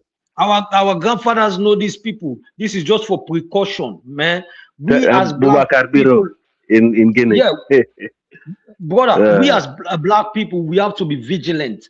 These people that they are using, this so-called Azaban, whatever they call them, these are terrorist group. Is the same thing that is happening in Sudan. We are being attacked by the North. These Northerners, I knew they were not to be trusted. And now that their numbers are smaller than us, we have to be on the front line. We have to be on the offensive on that side. As far as South Africa, I think, as far as South Africa, I think it's mental game that we have to play with them. We cannot just go and tell them that they are under attack in a physical way, but it will end up being there. Because if they continue acting up like this, we the African people will ask for peacekeeping force to go down there so that they can go take care of these white mobs that they have there. Nobody's talking about the white mobs. What else do you think we might find there? We might find secret military bases down there. We need to send peacekeeping force if this thing continue. But for right now, I think all Africa need to be on a high alert. We are under attack. Black winter is here, man. That's all I got to say. Okay. Thank you, brother. Thank you, brother. Thank you. Let me add some. Make Elijah talk. Elijah, say. Let me add something real quick. Oh, who? Oh, go ahead. Elijah, say.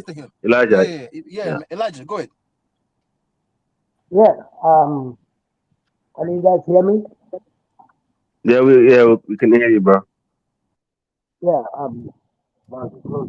Yeah, I think your topic is was if Russia was playing both sides, or did you guys? Yeah. Okay. I don't think Russia is playing both sides. I mean, Russia never had that kind of game. Your network is, your volume is low, Elijah. My volume is low. And your camera is on. Probably Uber. Can you hear me now? Clear. Yeah. Can you hear me clear now? Go. Yeah, we can hear you clear Huh? a little bit now. Yeah, better. Yeah, that's better. Okay. That's better. Yeah. Yeah, I think what is happening is, these people want to play Syrian type of game in the Sahel. Okay.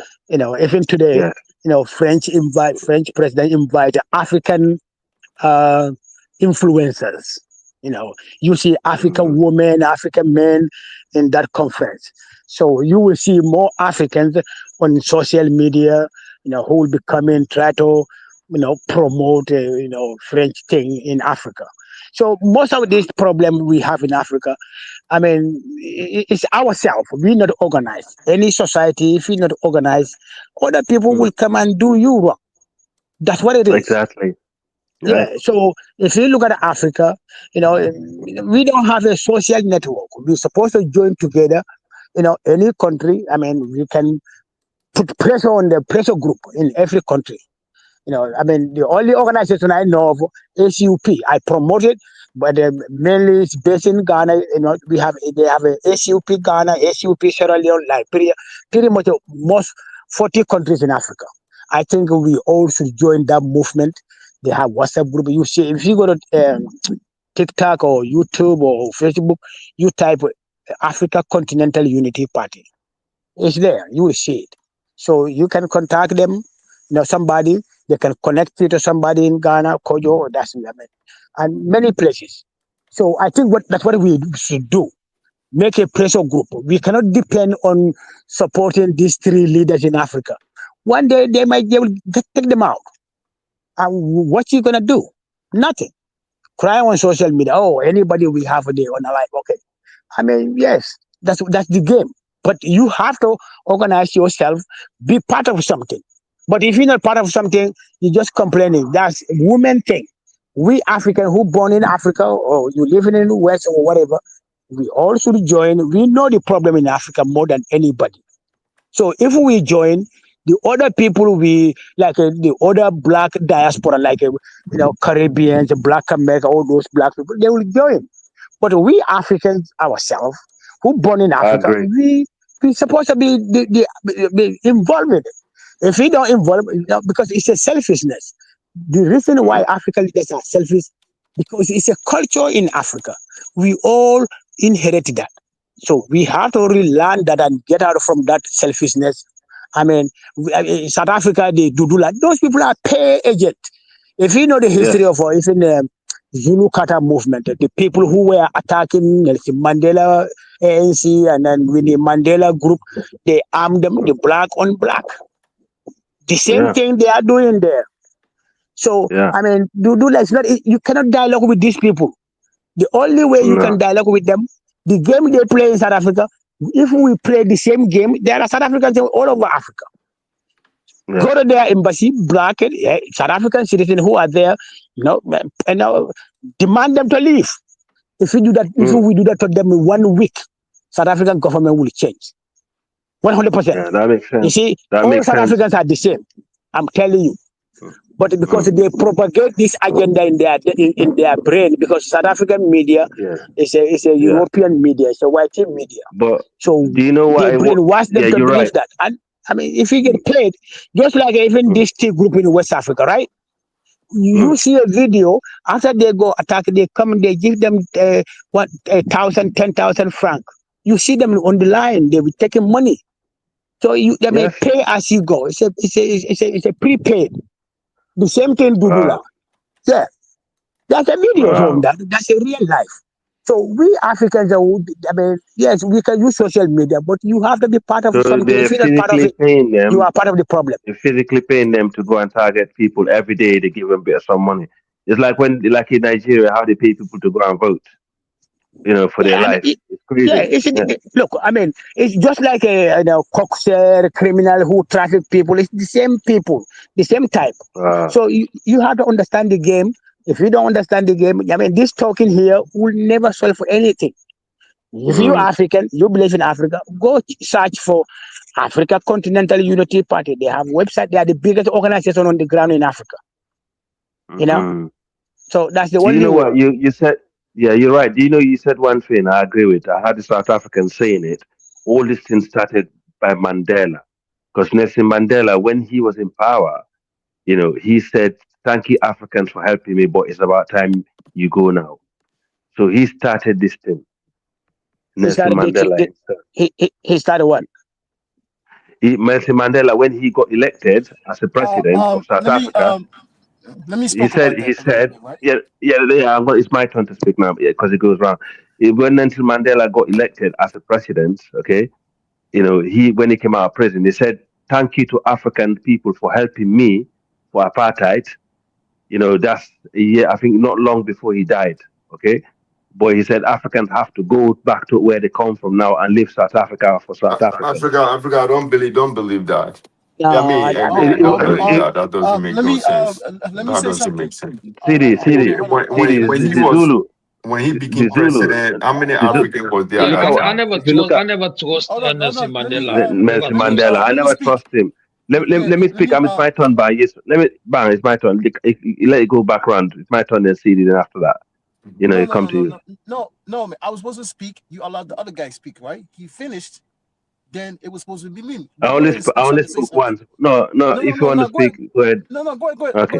Go ahead after you. Yeah. After you. There was an African. He's a white South African today. He said people sit there and criticize Africans, but he said the Africans and the Zulu are the same people. They're both xenophobic people. He said the only difference is the other one have more upper hand than the other one. And Yeah, you I know, agree with that. I agree with that. yeah, Definitely, yeah, definitely, So that makes sense. so what's going on in Africa? Yeah, we've been attacked by all front. We've been attacked by the enemies from the North Africans, the Arabs, the Europeans. We are being attacked by all fronts. We've been chased out of different. And the funny thing is, my biggest worry that Europeans are going to see what's happening in South Africa. They're like, you see, their own black people are treating them like this. So why can't we do it to them? Of course. Yeah, they're It's gonna a big use that as a justification. thank you. And this is a big worry. It's a big worry. Bang, I know you want to speak. I'll pass the mic for now. Thank you. Yeah, I'll come back go ahead. after you. No, you speak. You speak. You know, what you said about Mandela, right? Nelson Mandela, right? You know, Yeah. whenever people that's not from the continent of I Africa, can't right? hear him. Man, You can can you hear hear him. me? Yeah, I can hear you. Okay, Abdul, I hear whenever, him. right? I hear him. Yeah, No, I yeah. can't hear the person that is talking. Okay. You can't. Can you hear him now? Man, can you hear me?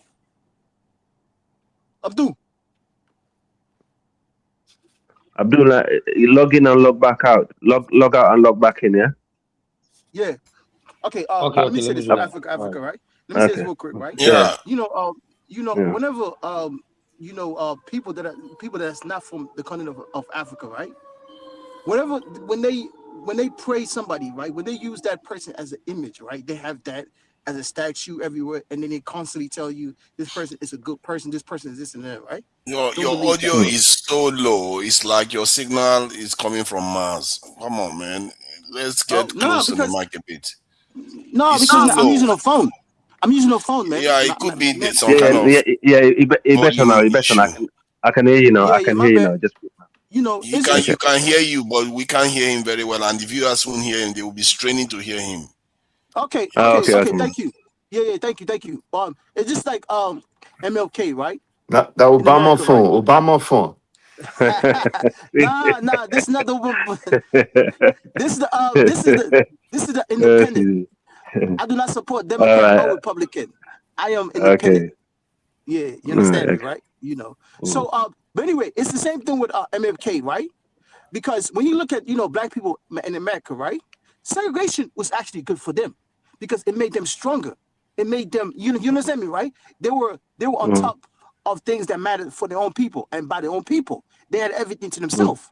But once they merged with the white folks in America, which to me it was a complete trick, right? By the time they realized it, they got played. That's when you had the Black Panther.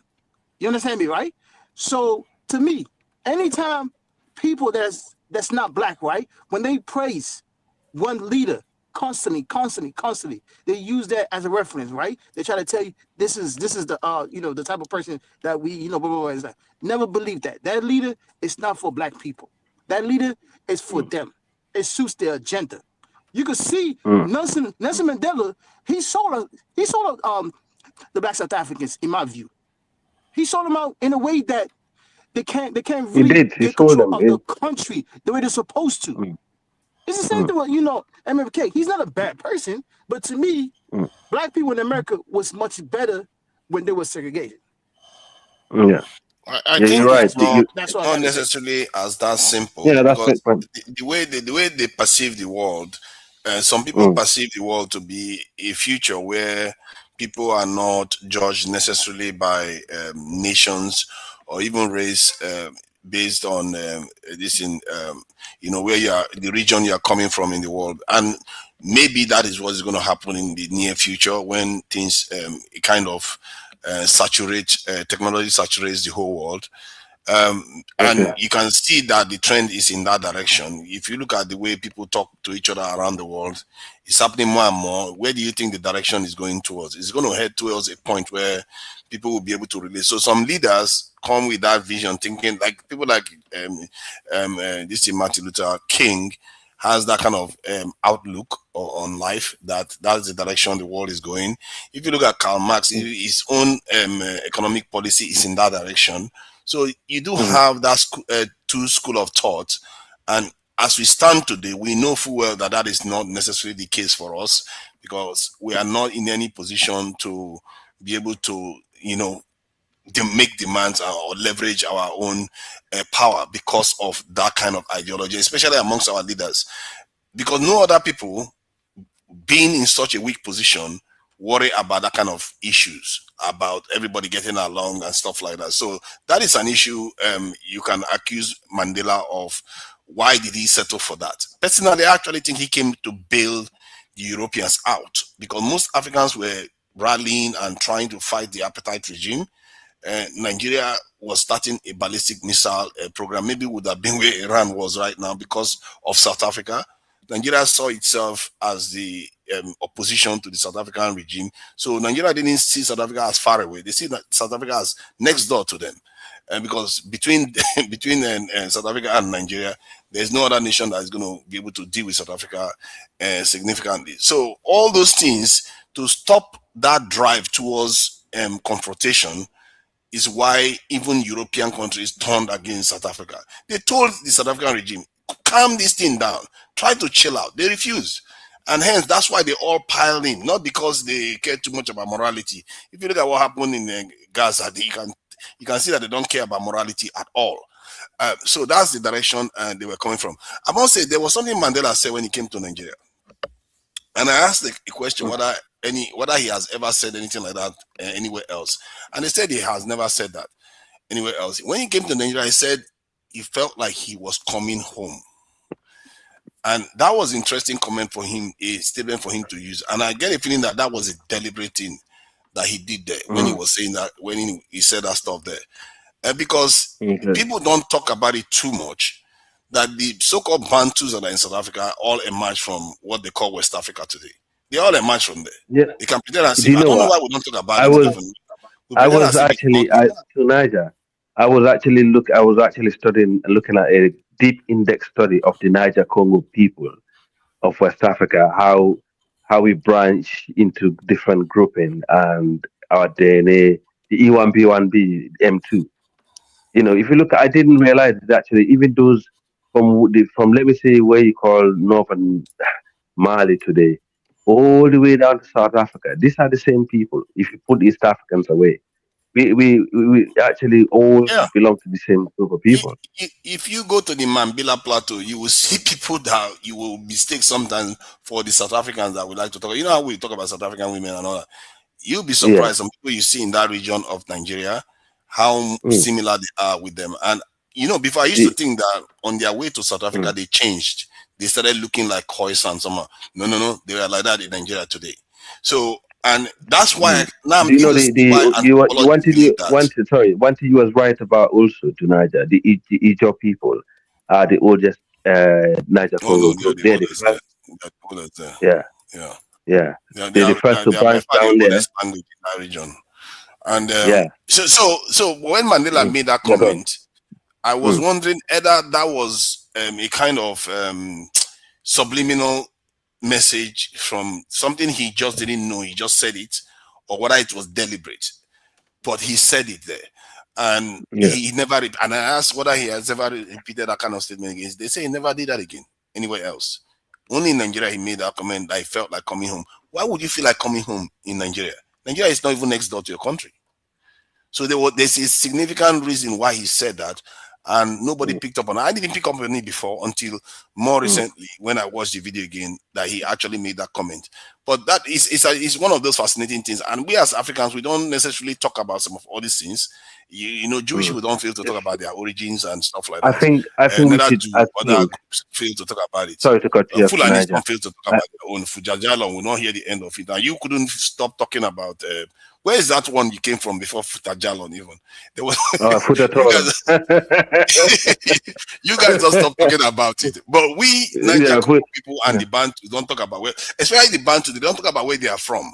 And it's because it's linked to Nigeria, that's why they don't say it. We are the Atlantic. I just realized the Fulani are the Atlantic Niger Congo speaking group genetically also. They're the Atlantic. You have the Atlantic one. You have the one down in the south. You have those in the west, like in the middle of the where you call. What have I done? I should have reminded you. Let's move on from the Fulani. Yeah, I know. But you know, I don't know. But I'm just saying, is the Niger Congo race. The Niger Congo race is the most. Niger Congo race. The Fulanis are Niger Congo. It's just that it's like you guys went and mixed with the Tuaregs a little bit. Maybe that's why you had a little bit about 20%. Yeah, but all I'm saying is, even those in Brazil, the research I was looking at, those in Brazil, majority of those in America, the Niger Congo group is the second or the third largest group in Brazil. They're one of the largest in America. The largest in the Caribbean. You know, we are spread all over the world. If we come together as a race, which we are one race, you know, we look at that as fuck all this tribe business. We're well over 1 billion now. We're well over 1 billion people. Yes, we are. We are over 1 billion. And if we come together as a Niger Congo race, because we all still speak the same language, we haven't stopped speaking our language. This is how much, you know, conservative we are as a group of people.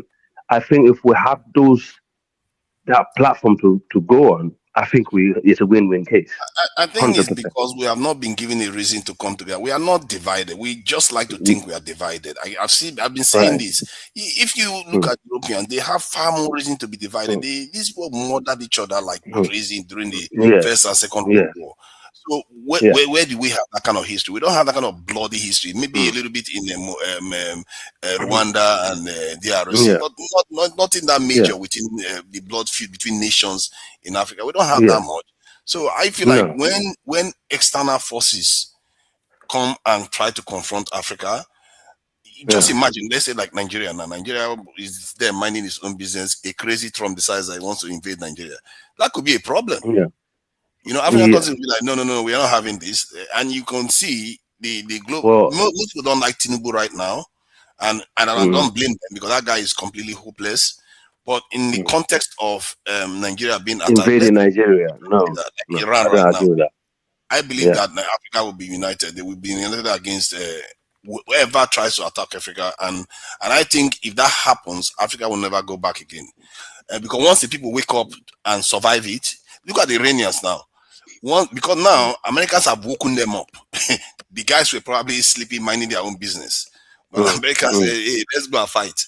Now America is looking for a way to end the fight. They don't want to end it. So this is what tends to happen when you wake people up. The Chinese did the same thing.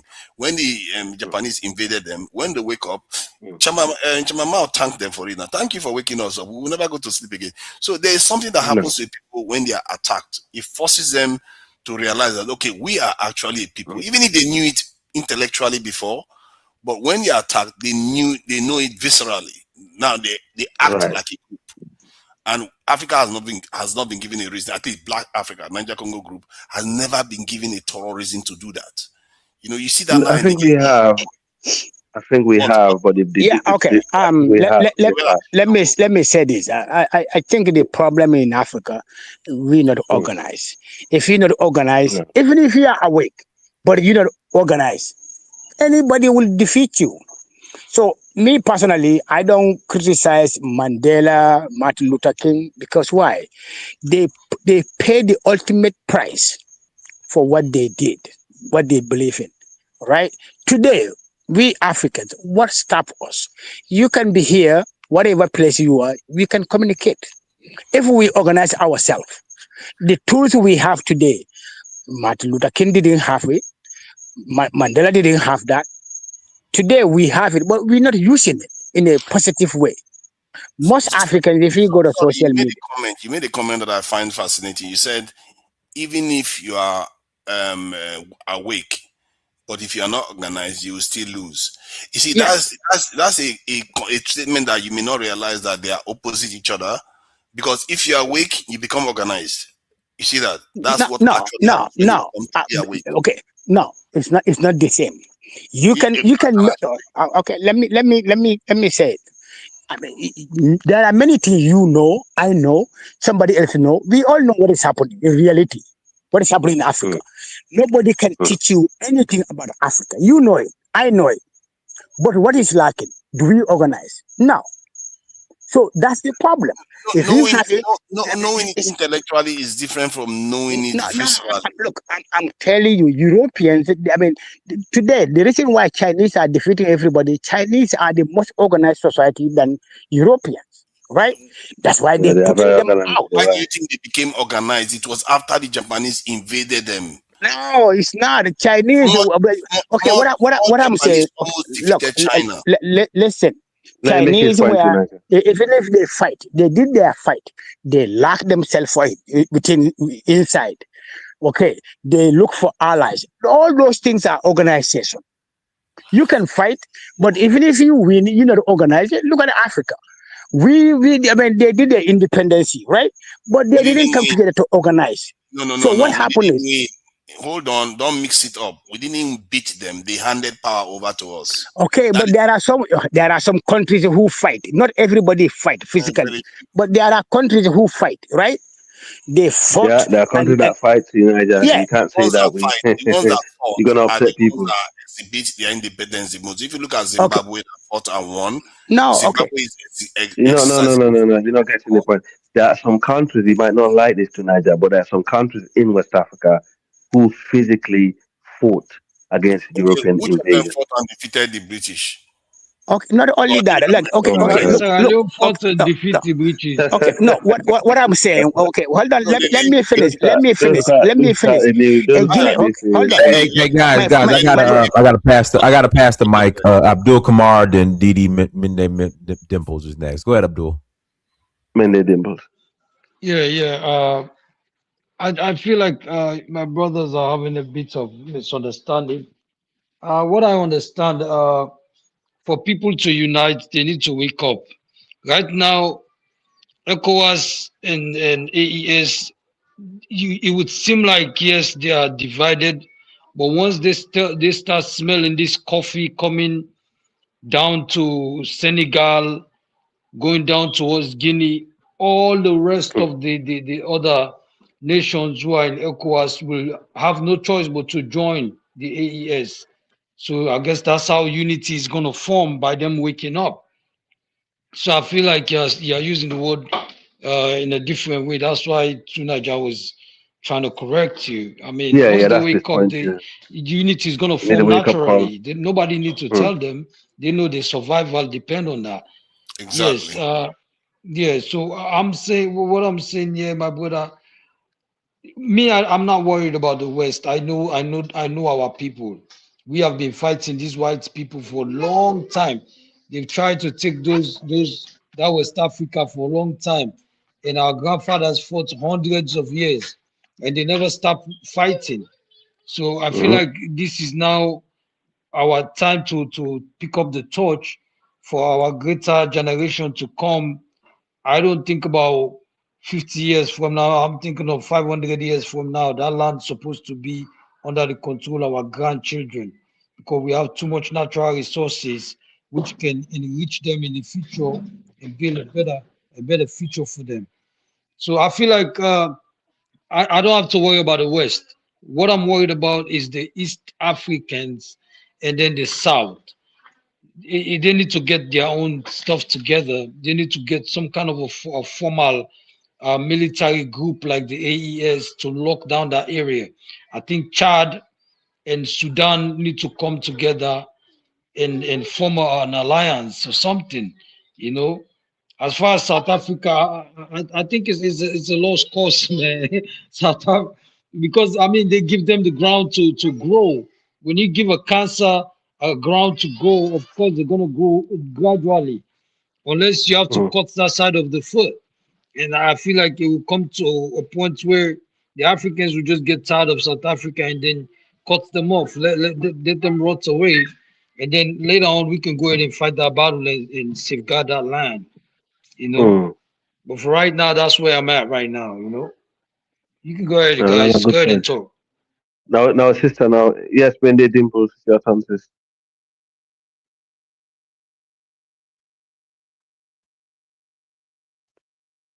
Did it, when they dimples, Didi, you want to speak, Didi? Didi, you want to speak? Oh, she froze. Yeah, she froze. Okay. All right, guys, we'll go ahead and close out. Anybody? Well, if you guys want to continue. Now we'll close out. Yeah, we'll continue for a little bit if you want. Oh, go ahead. Yeah, we'll continue for a little bit. Thank you, Dennis.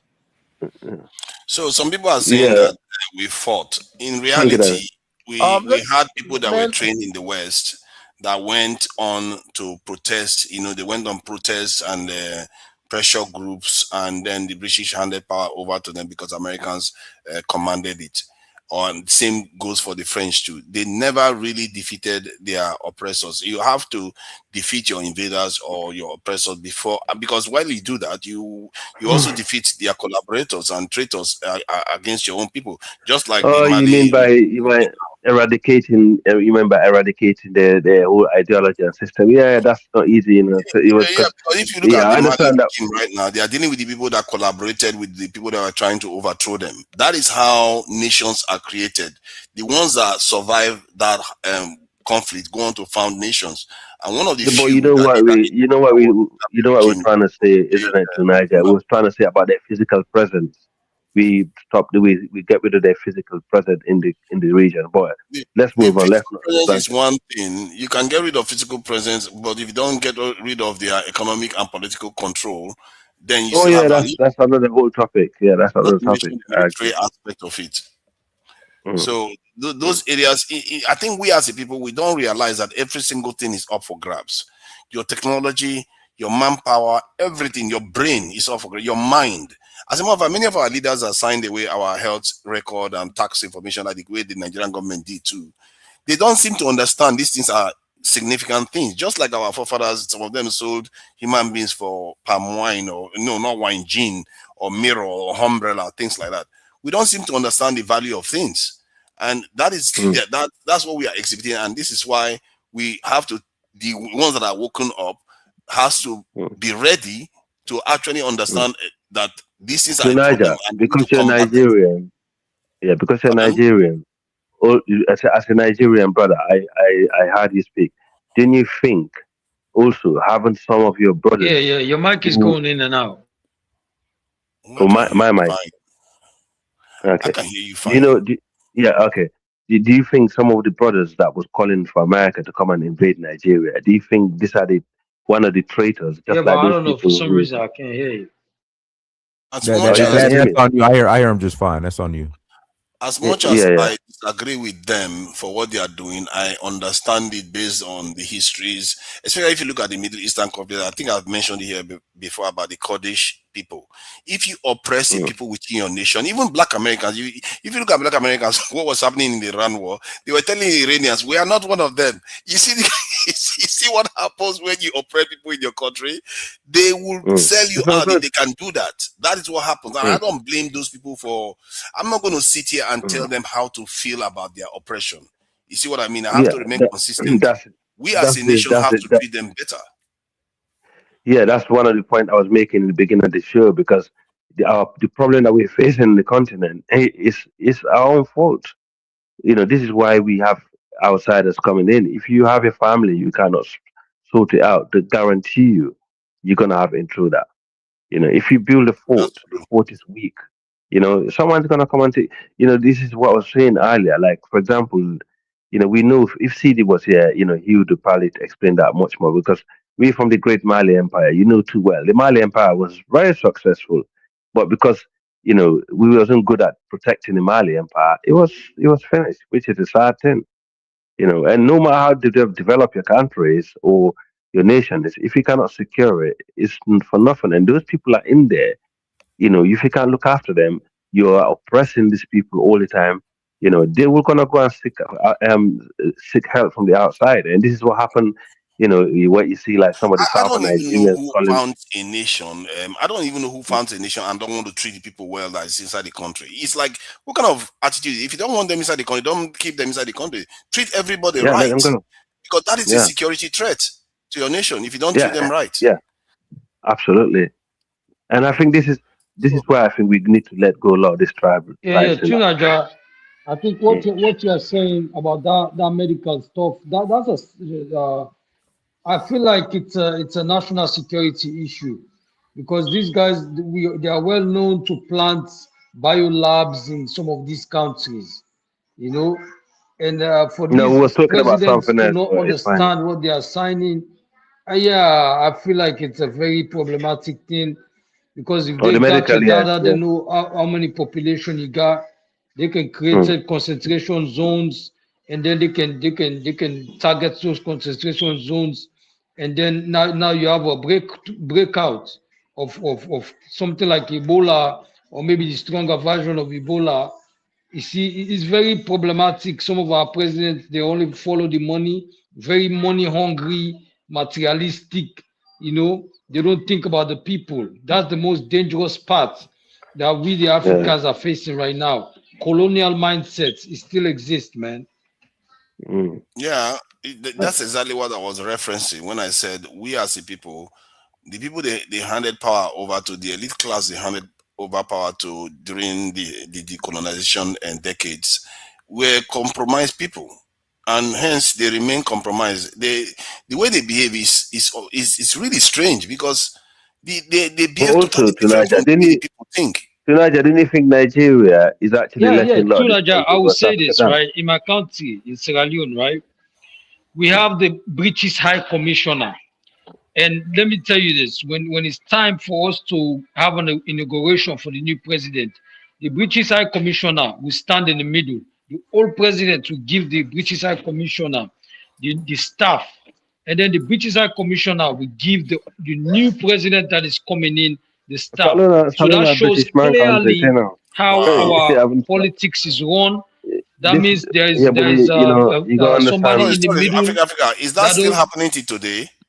Yes, Listen, BO Oh was my God. handed. BO was handed the staff by the Tunaja, British High Commissioner. Let him Abdul, The finish. Now first that's time he significant. came, Africa, stop now. He's sharing something very significant here. is very Go ahead. most people don't understand. That's how we have been colonized. you're giving Yes, we Tunaja have beat to come them and talk to you, physically, bro. but behind the invisible hand, they planted Oh, God. what we will call spies. And these spies, I believe, are the British High Commissioner. If any country who is an English-speaking country that still have the British High Commissioner, just know that that's the caretaker of your natural resources. Okay, you guys need to either arrest him or send him back to Do you England think and tell them that you mean business, like what Ibrahim Traore did. Tunaja? But yeah, that's what we are Yeah. going through. And then the other problem is we, the local people, we are not allowed to see the documents of independence, what our grandfathers went and signed. The only people who can see that is somebody who become a president. And I'm sure once he assumed the seat, he will be brainwashed for him not to give out any information to the public. So only the president can see that that's fake documents that some of our grandfathers who were drunk and they give them alcohol while they were signing those things, and then they let them come back with a You gotta white make tea Tunaja woman. destroy me, bro. Louder. Our grandfathers that went to sign that document, the guy that they sent, His name is Samuel Timagai. He came back with a white woman. He never left with a white woman, but after he signed everything, he came back with a white woman as his wife. And when the country wanted to stand up, the other tribe which he belongs stood and stood behind him. And so there is two things that are playing. Tribalism is playing, and then also you have corrupt people who are signing things that they shouldn't supposed to sign. That's why I said democracy is not good for us. It's not good for us. We need to fetch all these people out. I believe you can't discourage me today. I think democracy may even be Africa's ultimate saving grace. The reason why I say that because Africa is so diverse. Before let me just sorry to Niger. Do you know Africa? Let me just say I'm going to be quick. So because Africa is so diverse, like you just said, they try to protect their own kinsman. So I feel like nations need to have regional systems of government whereby they elect people from different regions into a presidential council system, or more like what some Nigerians call elder council that govern on behalf of the people. And because it's also a direct democratic system where everybody has a say, and they create their presidential council in such a way that they basically command them to work together. You are going to have a system of governance where it's not only one head that decides for the nation, is the heads that people have selected from the different regions of the nation to decide for the people. And if you do that, I think you are going to have a very, very stable system where you are not going to have this nonsense of one side feeling marginalized or accusing the other side of trying to dominate them. All that nonsense will die down. And I really think that is where democracy can win. It doesn't mean that autocracy or dictatorship cannot still win. Any system can win. Whichever one creates the path for us to free ourselves, I don't have any issue with that. I'm telling you right now, if Saudi monarchy style is going to save Africa from being facing this existential threat that we are facing, I would take it. I would rather be alive than be exterminated with democracy. That's true. I agree. That makes sense. Anything that works. You just like me to Niger. But yeah, going back to what my brother was saying about Sierra Leone, you know, people got to understand the context of Sierra Leone. Sierra Leone wasn't just a colony; it was a protectorate. Okay, is a land that they feel, especially like the Freetown area, they feel like it's almost theirs because they kind of had it before to bring slaves back there. So it's a different context to a lot of the British crowns. And also, I think the Commonwealth, have some kind of system going on. If you notice, most of the time when there's election, they have Commonwealth people who come over. They have someone that control the Commonwealth, that comes over, and have negotiation and stuff like that. So yeah, there's the British still got some foothold in a lot of their colonies. Yo, guys, please tell him that I can't hear him, please, just in case if he's talking to me, I cannot hear him. Oh no, you can't hear. Can you hear me? We can't hear him. Nice. No, you good, man. You good, man. How are we supposed to get that to you only? that's not how it works. No. Just in case he mentioned my name or he want me to talk, I can't hear him. Okay. Tell him. You good. Africa, you know what a journalist told me once? He said in Nigeria that they don't even need to have spies because our politicians are their spies. They will just go and tell them everything. Like, you just go to their embassy and just reveal everything to them. They don't hide anything. And this is the problem of our people, because we are the ones that are compromising ourselves. We think they are our partners. And somehow we accepted the junior partner role, thinking that somehow it's going to lead us to a point whereby we are going to emerge. I don't see that happening, because these people, every time never happened. They move to disarm us and put us in a more compromising situation over and over again. And that's not how it works. And I subscribe to the idea that nobody should expect other people to defend their interests. Just like Russians are not expected to do all your fighting for you. They shouldn't have to fight you for everything. You as a people have to fight for yourselves. Then they can come and support you to, make sure that you get satellite images of where your other enemies are. That's how it works. We ourselves have to free ourselves. We can't keep blaming foreigners from that point of view. That we can't. It's our own problem. We have to do it. It's our problem. Let me. Do you notice tonight? Sorry. Let me say something. No, go ahead. After you. Yeah. Do you notice most countries that have oppressed population, these are one of the most unstable countries. Once you have people in your group that's oppressed, that's it. You had it. I guarantee you. And this is, and also the more language. But why do we have so much languages in Africa? For heaven's sake, why? The languages are quite similar. The languages are not that far apart as you like to think. Yeah. So why I've look? been Why can't watching we just Nigeria. do it like East Africa? South Africa has multiple No, official languages. I think we can it's survive. East Europe has Africa. multiple languages too. So you see Yeah, them, well, I mean, okay, looking at each other. almost 1,000 languages. I think language is not necessarily the problem, because even when the British arrived, remember, we were speaking the same languages within our own groups. What did we do? Many of our people worked together with the British to defeat our own tribes. So even within tribes, we fight each other. When they arrived in Nigeria, many of the Yoruba tribes were fighting each other too. So it's not the language is not necessarily a problem. It's our awareness. When we wake up and we have a purpose, we'll figure it out. Yeah, you look at North Koreans are fighting with Russians. Did they need language? There's no language barrier between them, because they can still fight. They know who their enemy is. They will fight their enemy. I agree to that. Yeah. Let me say this, right? The issue. There's plenty of issues, right? But at the end of the day, right? There have to be a bigger tribes to take over the little tribes. There have to be a day we have to come together. We say, okay, well, you got the Hausas, you got the Yorubas, you got the Mandinkas, you got the Fulas, and I'll probably throw in there the Igbos as well. And then they have to take over some of these other little tribes, man. Form into to me, too many tribes, too many languages. Too many problems. That's too many opinion. In life, the bigger fish have to take over. That's why when you look at like big countries, right?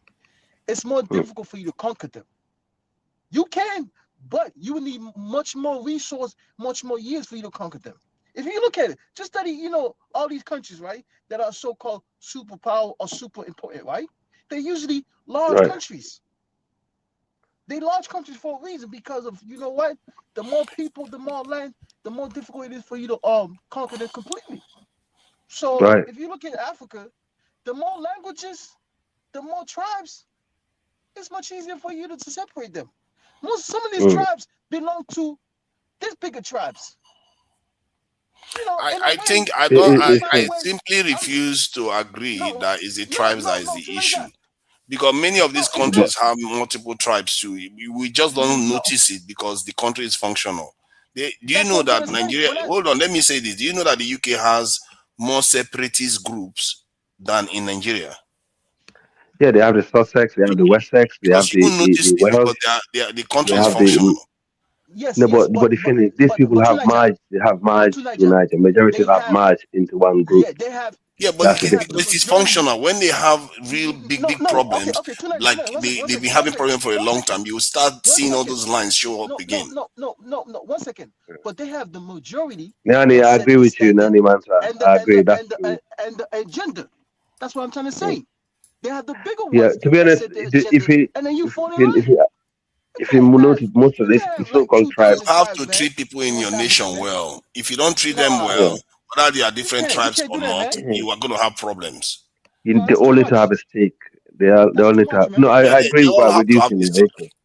So I don't subscribe that it's a tribe thing only. You have to treat all tribes well, even if they are different tribes. It's part of it, man. It's the same people. Part of it. Let's start a community.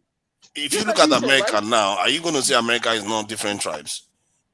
They're different tribes. But not that much, not compared to Africa. You can't compare America to No, it's just how many tribes do you have in that Africa is far more diverse.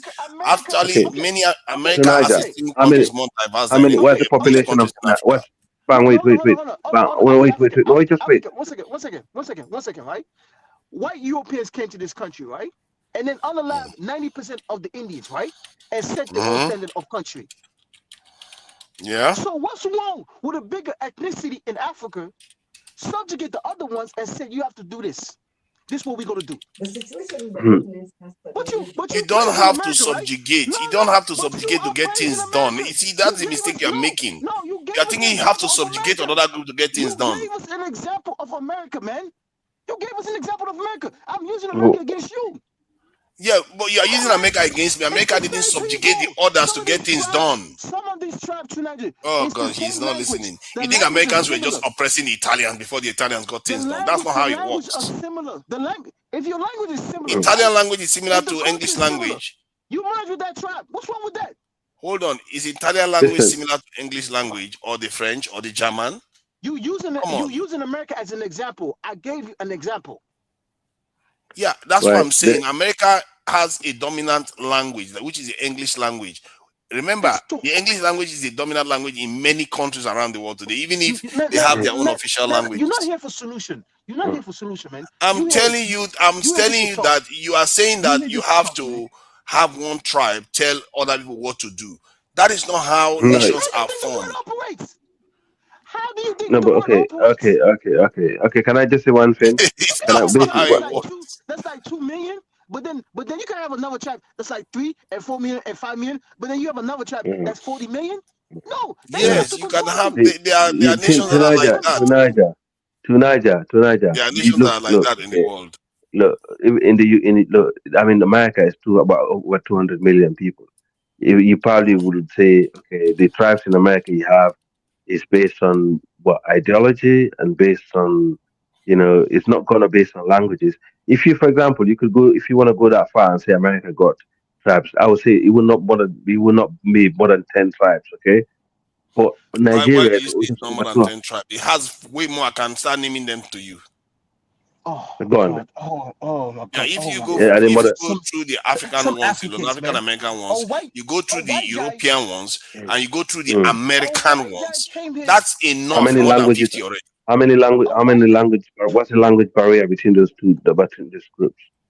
A language barrier. There's no language barrier because there's one language that they mostly speak. That's one problem eliminated. So that make the culture and integration much more easier. That's the logic about this. So let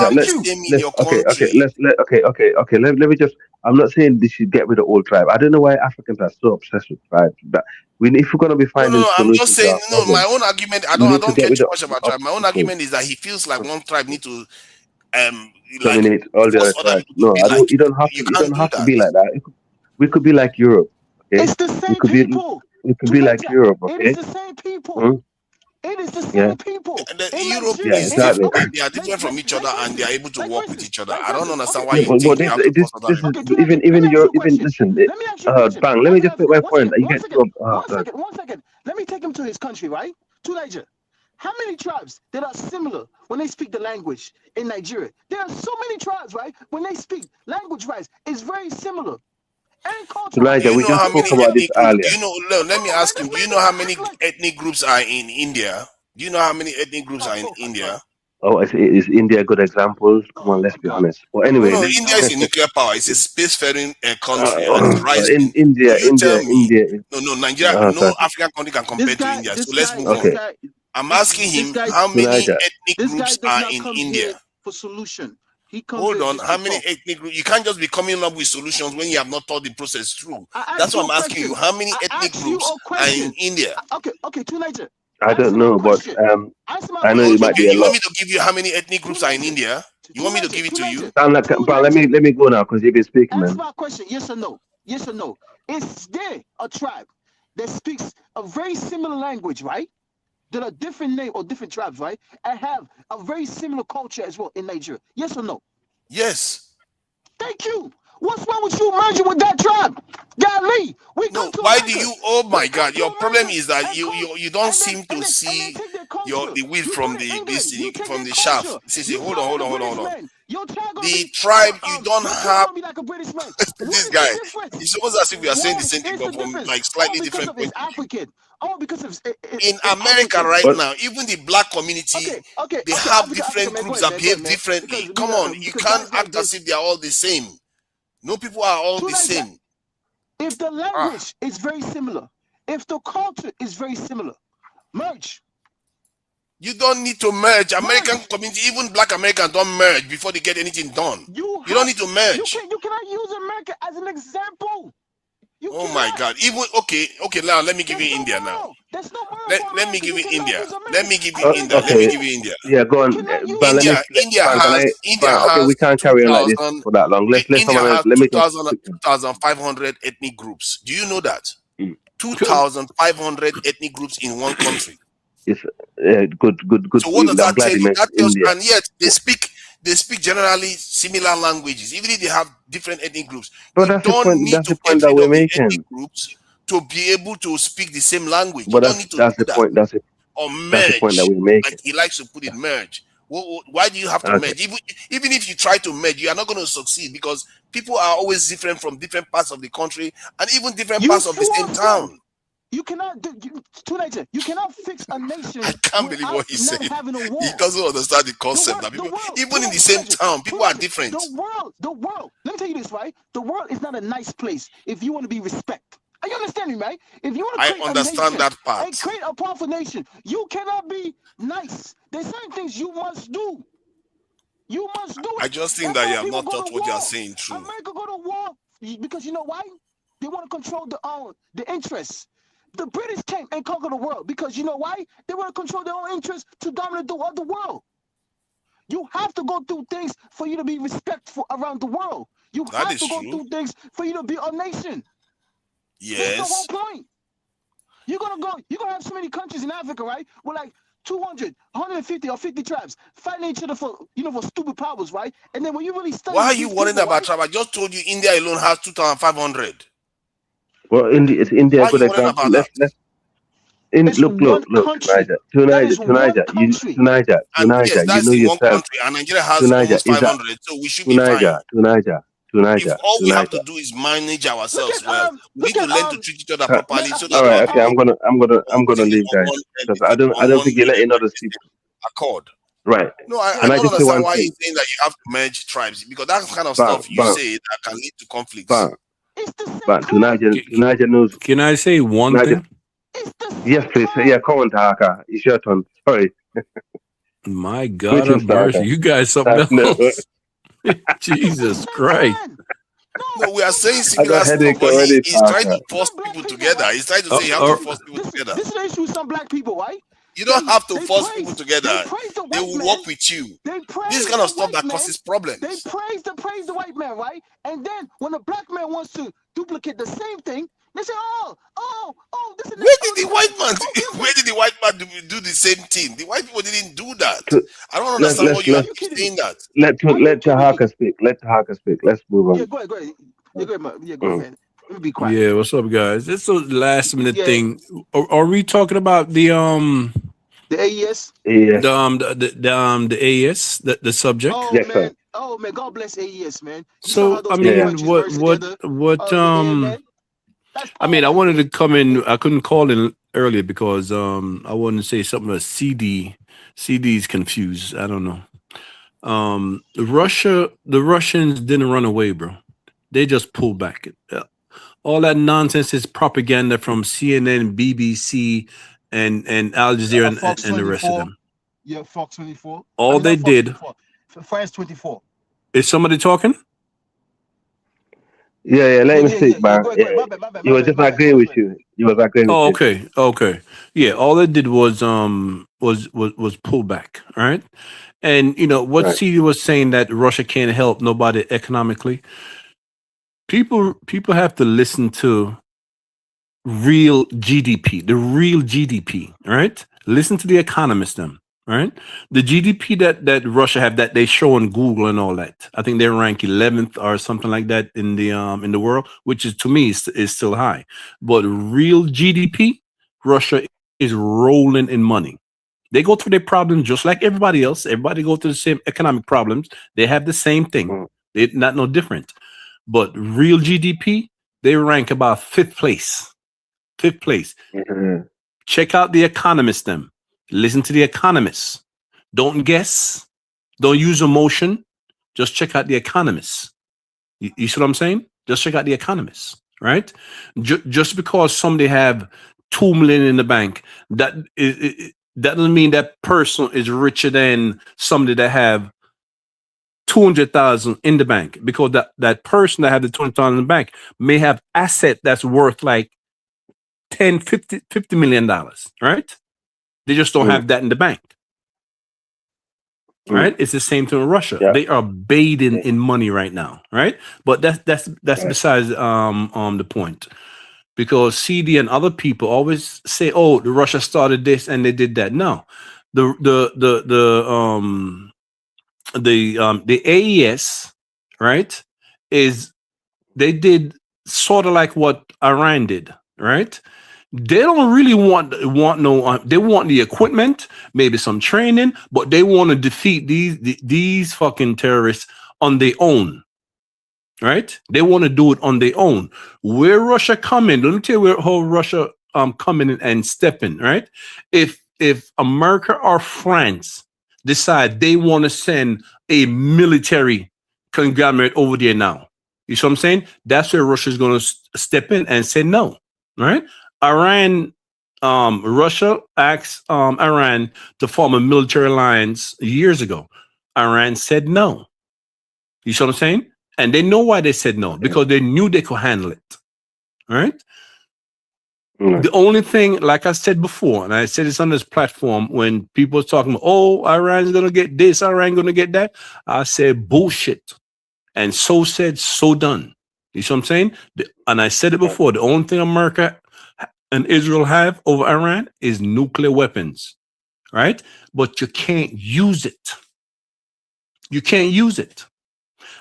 I see why Iran said, listen, we don't need a nuclear weapon, right? We don't need, the supreme leader said we don't need a nuclear weapons, and it's against Islam and we're not going to use it. You see what I'm saying? You cannot, if a nuclear weapon is dropped anywhere in the world, all hell is going to break loose. You see what I'm saying? Because if you drop a nuclear weapon on Iran, Pakistan next door is going to get it too, right? And they're going to fucking start launching all of the goddamn place. It'll take 2 seconds to demolish all of Israel. You see what I'm saying? Now, the AES is going to do the same goddamn thing. I'm telling you, right? And there's not, the American France is trying everything to stop the AES. They're trying everything, right? It's not working. All right. When they killed the brother last week, you see what I'm saying? That was them. That was them. They set all that shit up. You see what I'm saying? But guess what? Sometimes death is good. We all gonna die. You see what I'm saying?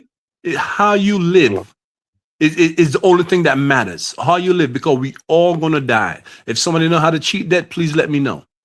But we all gonna die. Right? Yeah, that makes sense. That brother sacrificed his life. It was a martyr, right? What you do, you mourn, just like if your child died, you mourn the person, right? You mourn your child, but you move on with your life. You see what I'm saying? Yeah. And that and that's what the AES is doing right now. Kendall, where those idiots occupy, they are surrounded. There's no escape for them. All right. And they are going to be killed. Right? Let me That's all I'm going to say. Yeah, no, I hear you. Bang, let me just remember the war in America at Iran, right? When they unalived the supreme leader, right? You see how like people saw how Iran came together, right? And then quickly, adjust themselves. And then after that, they did what they're supposed to do to defend their own country, right? And then you saw how CNN did a report about 3 days ago, right? When they exposed what Iran actually did. But 5 weeks ago, CNN was telling you, oh, none of these bases were ever hit. You understand me, right? So later on, after like 2 months now, then they finally came out and they tell us exactly how well Iran did, to like all these bases around America, right? And then you saw. No, they said this base was hit, but they didn't do no damage. That's what CNN, BBC was saying. Exactly. But 3 days ago, CNN did a so-called investigation. Not even a good one. Not even a good one. When they finally told the American, citizens, the actual truth, the damages it costs and everything, right? And then that's why you saw the emir I forgot that country. They help out of the APAC, and then also the Saudis pull out of the sports investment as well. So Yes. people have to understand this, right? Like what the Aces are just done, right? The Sadio Kamara, right? What he did, he made sure the military was put together so well. When they had over 12,000 men and attacked it, the military did not collapse. They came back together, and then they took back the territories as well. And then Kadal eventually is going to happen. But to me, his job was his job was done well because the way the Malian military is compared to 5 years ago, it's not even the same no more. It's not even the same no more. So people have to understand is this, right? To just like how Iran, 6 weeks ago, the way the so-called Western media used to give us the news, right? Compared to right now. So let's look at it the next couple more weeks now. What are they gonna say about the AES now? I mean, Africans, Exactly. black people around the world, right?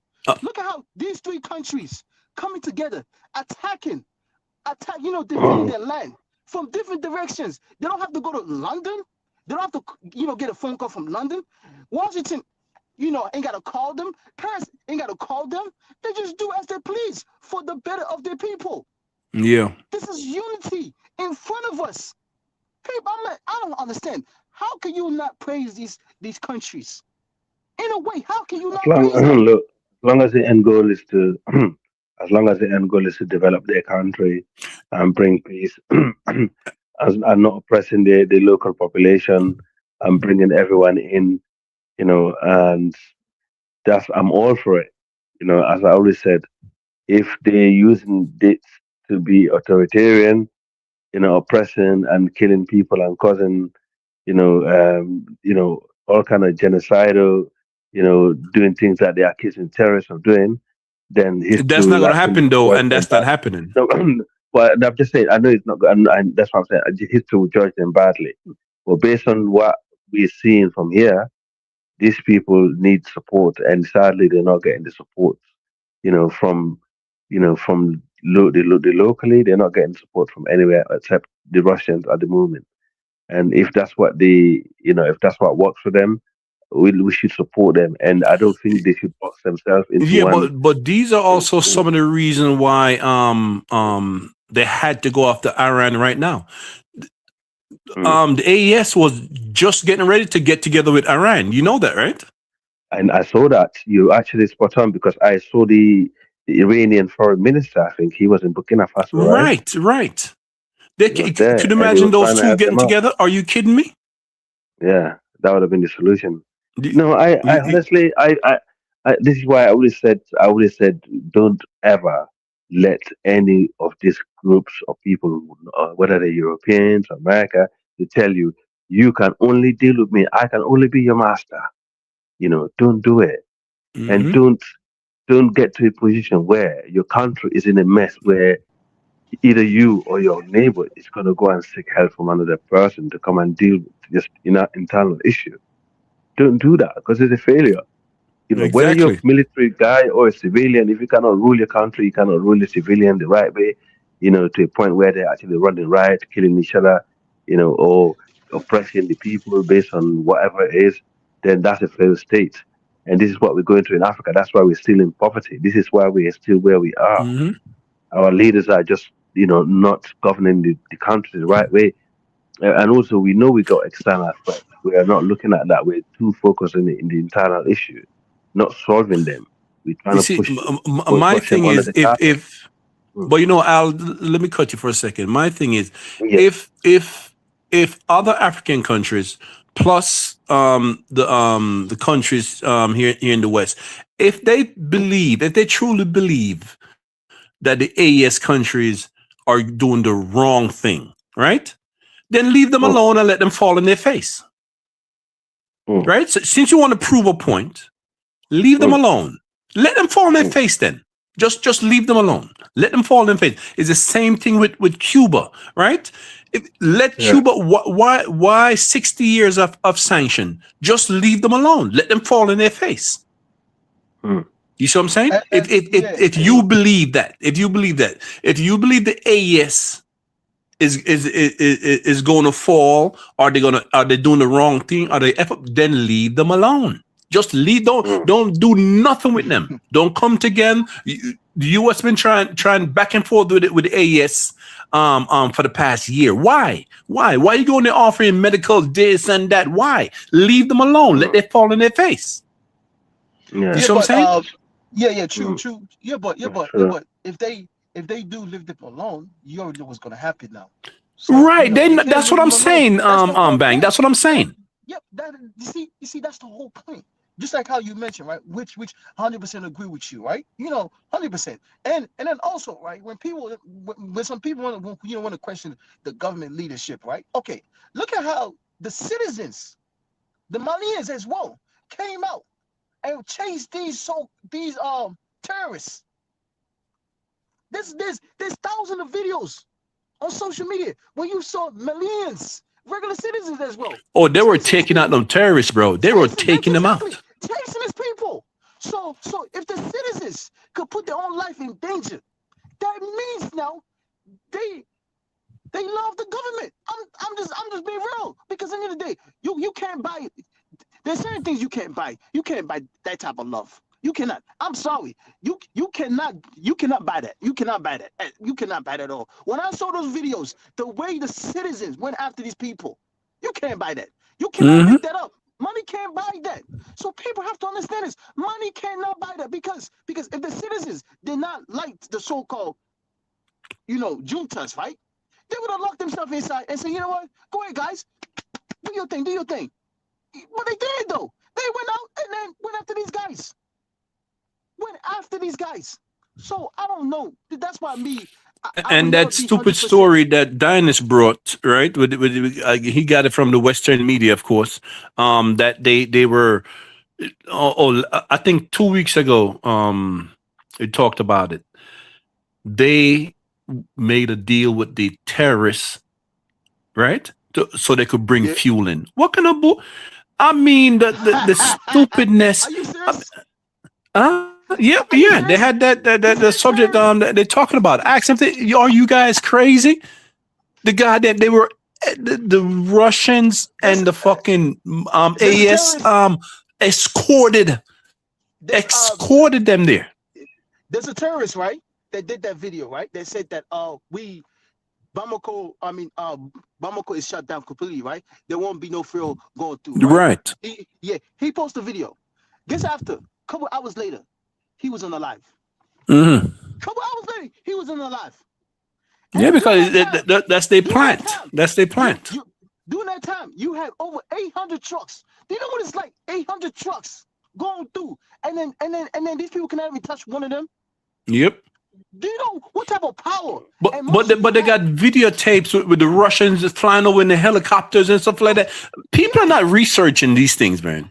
And then we still have black people coming up here and telling us the complete opposite. Exactly. The complete opposite. 4 years ago, you never called Mali out of your name. You never called Burkina Faso out of your name, or Niger. 4 years ago, you never did. You never did. Come on now, you never did. But why all of a sudden are we talking about it then? I mean, if you're not there physically, at least support in a different way. Right. Oh, come out cleanly where you stand at. If you stand there for us to be behind white people, just say it. Just say, guys, you know what? I believe that us black people, we should be behind white people. I will have more respect for you. But you don't come up here and try to persuade me. What I'm saying with the citizens. I mean, the AES got support all the way in the Caribbean, bro. Yeah, I know. I respect everyone's opinion. At the end of the day, that's just how it is. Life is just like that. We can never all agree. But one thing for real, as long as we all agree. But Al, we don't have to agree. Just tell the truth. Al, we don't have to agree. It's not an agreement thing.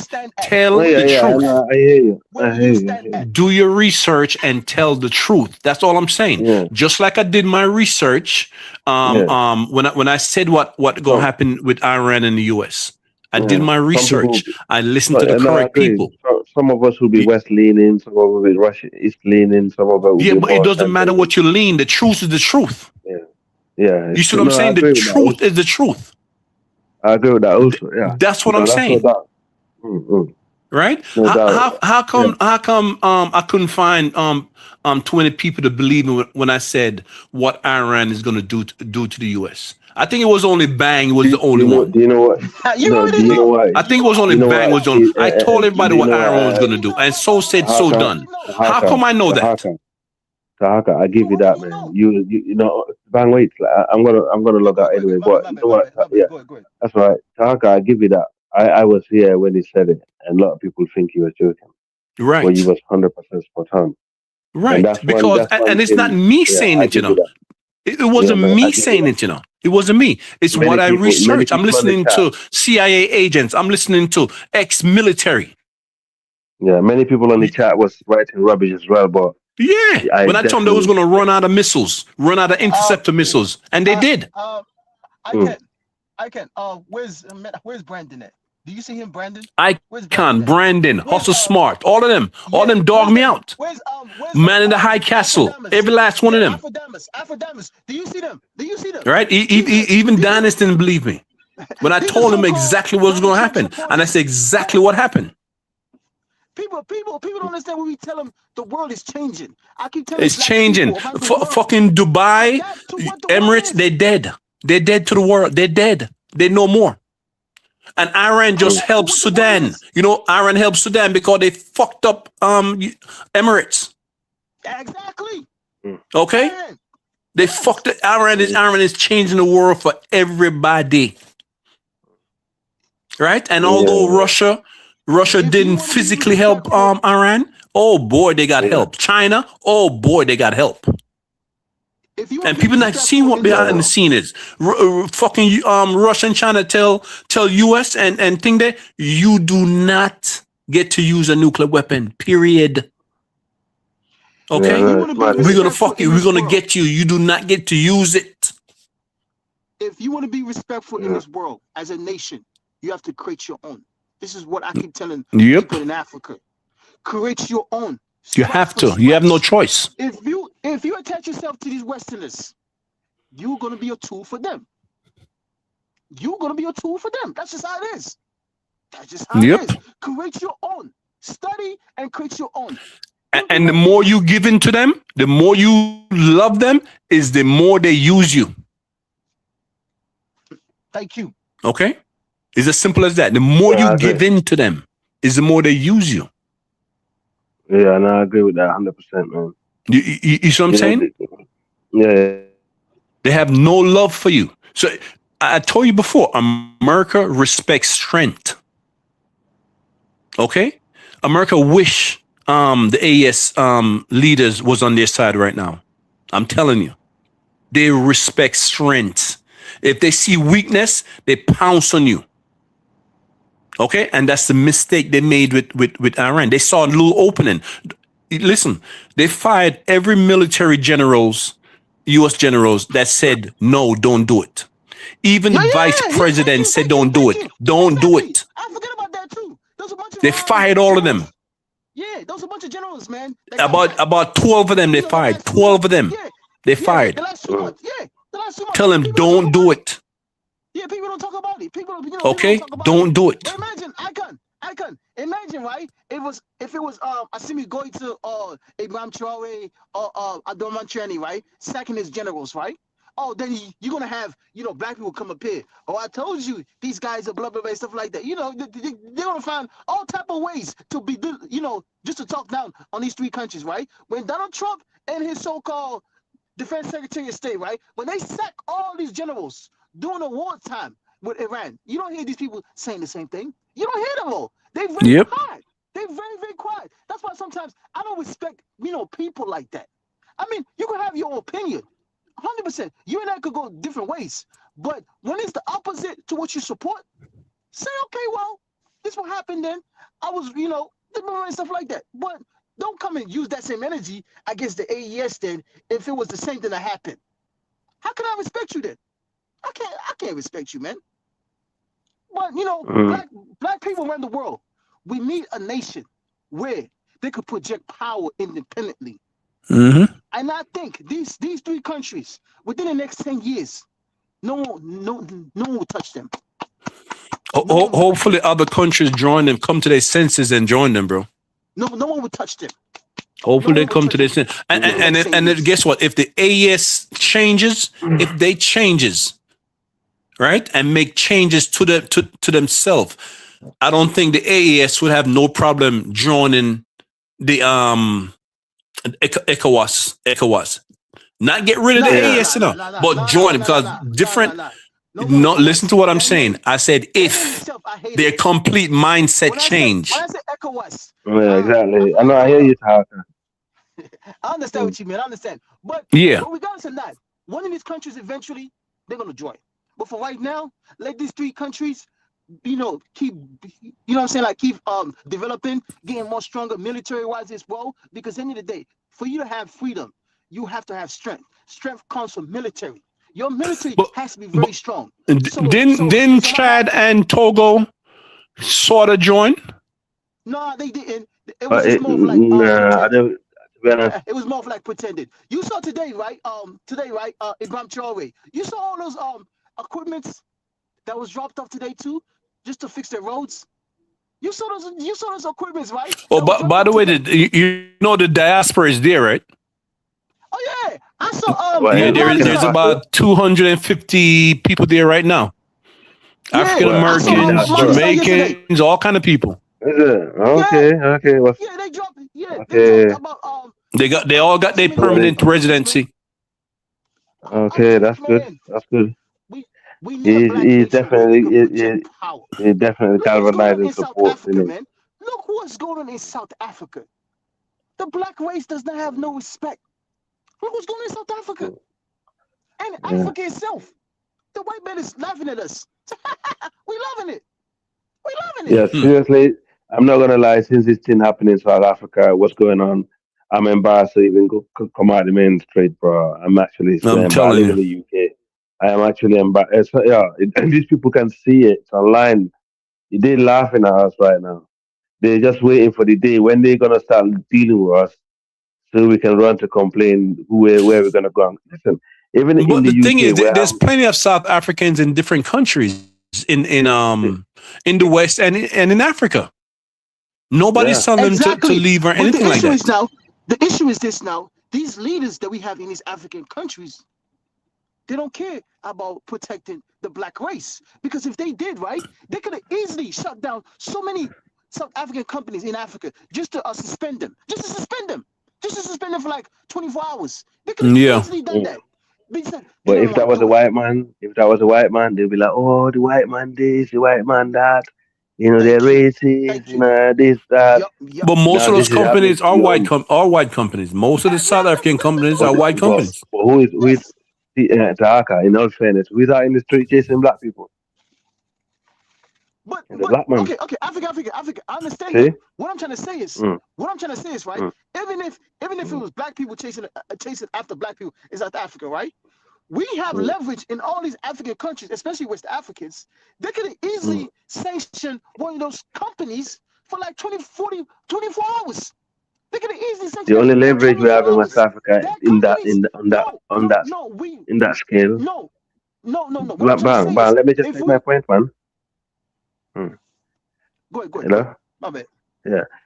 Yeah, that's right. The only leverage that we have in West Africa mainly is either, Nigeria. That's where you're gonna find big South African companies, and there's no way Nigerians gonna defend, black people. And they just send flights over there. That's it. They're not gonna defend anything. Okay. That's now reality. Let's just say, no. It's a reality because it proves that we don't have. But I'm gonna leave. I'm gonna drop off anyway, guys. I got work in the morning. All right, yeah, man. Take this up another time, bro. Take this up another. Yeah, man. Love, yeah. I love that. You too, man. Yeah, be safe. Love. It proves the point that we don't have respect for the black race, because if it was white people. Yeah, finish that. We're gonna log off, yeah. Yeah. The stock is gone. Okay. Yeah. Oh, he's about to. Yeah. Okay, man. Take care, yeah. All right. All right, everyone. I appreciate everyone. Thank you so much for joining. Like, share, subscribe. Until next time, family. Dynasty Mirror Search for Huru. Peace. Yeah, thank you, Dynasty.